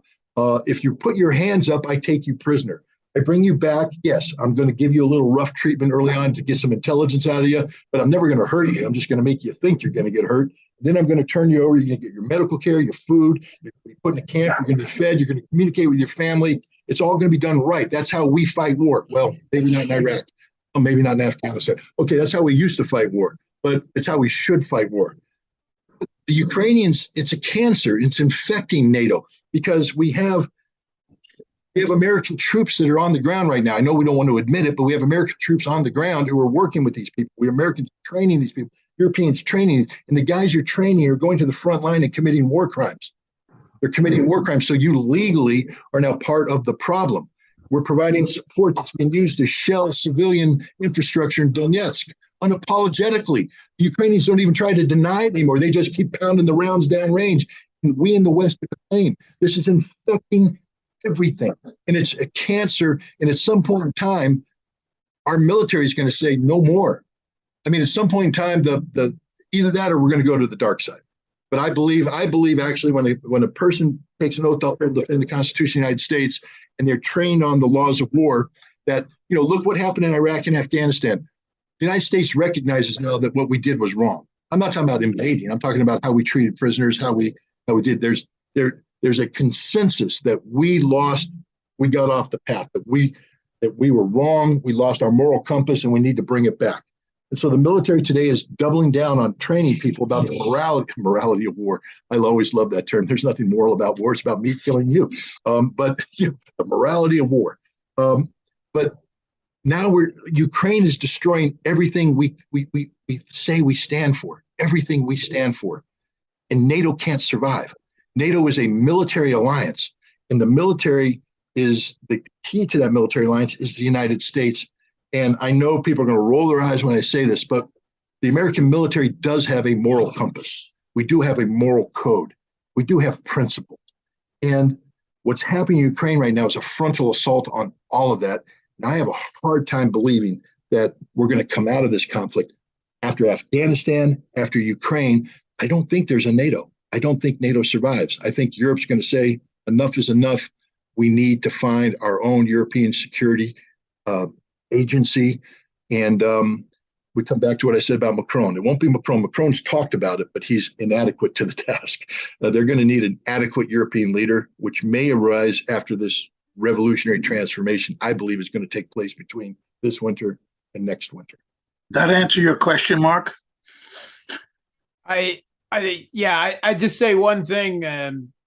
Assuming a Russian victory, it's not the American or the European taxpayer that is going to have to pay to rebuild much of Ukraine after this is done. It's the Russian taxpayer. And in the more sober moments here, the question is raised, how the hell are we going to do that? $1 million question. I mean, this is where Putin, the leader, has to get up. And my understanding is on Crimea, when Russia absorbed Crimea, that was not budgeted, meaning it wasn't a strategic plan. Our 8-year absorption of Crimea plan where we set aside resources. It was absorbed and became a political problem because if you absorb Crimea, you take responsibility for Crimea and you got to fix it. And so they went out to the different governors, and that I guess certain sectors of Crimea were allocated to different regions, and then a region took it upon itself to reallocate their own internal budgets to help rebuild Crimea. That's what my understanding. I see you're shaking your head. I'm roughly the same correct. thing happened with the business. They say the wealthy elite. I don't want to call them oligarchs because they don't really have any political power anymore. But Putin called all the oligarchs into the Kremlin and basically shook them down and said, "You're going to help us pay to rebuild this. You're going to donate some money." Yeah, but rebuilding Ukraine is that's Crimea a writ much large, bigger task. bigger, and it's going to require more than a shakedown of the Russian economic elite.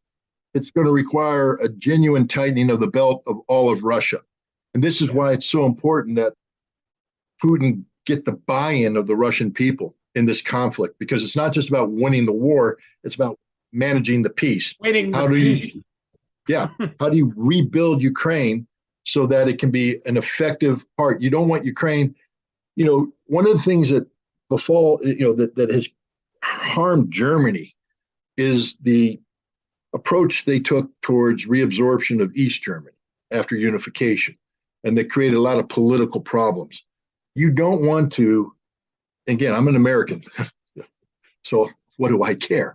But if I'm a Russian, I don't want to suddenly become responsible for not just the 8 million people that they are now new Russian citizens, but I mean that number could go up to as many as 20 million if they complete the Novorossiya. You don't want 20 million disenfranchised, disaffected, economically suppressed people in your country. You want them to be seamless with everybody else. In order to do that, you can't use the West German model, which was we will make no sacrifice and we'll treat the East Germans like this cheap labor, cheap this, cheap that, cheap this. And there's a lot of political resentment today if you look at German politics. Russia's going to have to tighten its belt, but you can only do that if you tell the people up front, this is what's going to happen. This is how we achieve. No one has told them that up front. Yeah, and that's a problem. Yeah. To raise a broken, devastated Ukraine, East Ukraine, up to Russia's living standard, it's an impossible task. Well, it's got to be done. Beijing! Investment, please. Belts and roads, baby. Belts and roads. Yeah, well, I mean, that's a very important point. China will help pay for all this. And I also come back to the very rapid recovery of Russia and Eastern Europe after 1945. I mean, who would have dreamt it was possible to rebuild Donbass so quickly after 1945? The Russians, as a people, have this enormous capacity, once they believe in something, even under a ruler like Stalin, to achieve incredible miracles of reconstruction. It'll happen again. They won't have a leader like Stalin, I hope. But I hope that Putin will continue to be the leader, God willing, for many years to come. But whoever they have as leader, there's this Russian capacity. You see it in Mariupol now. You saw it in Crimea very quickly after 2014, to just get things done. And it's the spirit of, you might call it the motherland, collectivism, whatever you want to call it, that this is the job we have to do together. Russians do not waste energy on the sort of internecine, inter-party struggles that the West wastes energy on. They get on with the job. So Mark, what is happening in Mariupol? I'm optimistic Mariupol? about that too. Sorry, what is happening in Mariupol? Is it being reconstructed? Is Tony over romanticizing this Russian capacity? Oh, it is. It's just the reconstruction that's occurring so far, of course, is limited. I mean, it's still relatively small scale. It will grow, but what they've done so far, it's a nicer apartment than I have. I mean, it's just still just the beginning. Azovstal is going to be the key. Are you ever going to get that back up and running? Not like it was. No, they're talking about making it a hipster park now. They're going to have to do something, because that industry's gone, and that was one of the cornerstone foundational industries of the economy of that region. And I think that's half the problem, is that this again, now we could come back. I've spoken too much, Joe. I apologize. But you got my brain working early in the morning, which is always a dangerous thing. But, we talk about how we don't understand Russia. Mark, the Ukrainian economy, it was a Soviet economy. And then the Soviet Union broke up. Now it's a Ukrainian economy, but it doesn't work by itself. It was never designed to function as this insular thing. And so there's always been this shadow economic relationship between Ukraine and Russia that the West has ignored. I mean, the whole concept of, Viktor Yanukovych's pivot to the European Union was unrealistic from the start because of the just how do you get this economy that's so plugged into Russia to pivot? But now we look at it. It was always underdeveloped. What I mean by underdeveloped is Azovstal didn't change fundamentally from the Soviet times to what it was at the end. Russian industries changed dramatically. I mean, if I went to Vodkinsk today, I would not recognize Vodkinsk. I would not recognize what's going on inside the Vodkinsk Factory Association in terms of there's a word I'm missing here, modernity, the modern, they've made upgrades. Modernization. Modernization, there's a word. That's too many syllables for a Marine. But the fact is, Ukraine was already decrepit. I mean, the one of the things that scared the Russians about, absorbing, Crimea was one thing because they had the naval base and all that stuff, but Donbass itself, I mean, you just can't readily absorb that without even though all the people are like, we're Russian. Yeah, but you're not, because what you guys are still, in Brezhnev era, you're still dealing with this old Soviet infrastructure. And Azovstal was part of that. But the costs that are going to be required, this is what West Germany ran into East Germany. The cost of bringing East German industry up to Western standards so that it could be absorbed and continue to make the West competitive was prohibitive. And it's going to be 10 times so for Ukraine. Even under let's say the war didn't happen. Let's just pretend the war didn't happen and the Ukrainians went, we want to be part of Russia again. That would have been economically prohibitive for Russia to absorb Ukraine. And even if all the Ukraine, let's say the Western Ukrainians got brainwashed overnight and they went, we want to be Russia. You still couldn't be, because Russia couldn't afford to absorb you because you were that bad off. And now we've taken that, which was untenable economically to begin with, and maybe we've done them a favor by bringing it down to zero. We don't have to worry about converting ancient industry. You're just going to build it from the ground up. But how do you rebuild an Azovstal? How do you rebuild? Look what's going on. You brought up Dnipropetrovsk. Did I say that right? I stumble with that word sometimes. That's exactly what the Surkov clan and the finance ministry were saying in 2014. We can't take Donbass. You know how much it would cost to bring it up to Russian standards? And anyway, there's a sentiment now that I'm not sure if it will play out, but that in whatever rebuilding of Ukraine or what part of Ukraine takes place, that it will not be reindustrialized so that it can never present a threat again. Interesting. Sounds like the plan they had for Germany. Yes. Yeah. How'd that work out?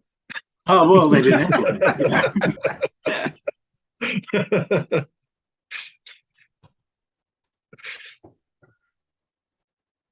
I think on that note of humor, we might call this a morning here in the United States, or an evening in Canberra, and an afternoon in Moscow. It was a tremendously interesting discussion. We only scratched the surface.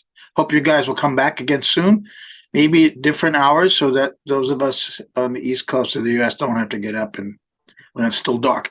But I want to again thank Tony, Kevin in Canberra, Mark Sleboda in Moscow, Scott Ritter in upstate New York, Elizabeth Voss, who joined us from Fayetteville, Arkansas, and Kathy Vogan, our producer in Sydney, who is going to sign us off. And until next time, this is Joe Lauria for CN Live. Thanks again for joining us. We'll see you soon. Bye-bye. Bye-bye, Joe. Bye. Bye, everybody. Get out your notebook. There's more. If you are a consumer of independent news, then the first place you should be going to is Consortium News, and please do try to support them when you can.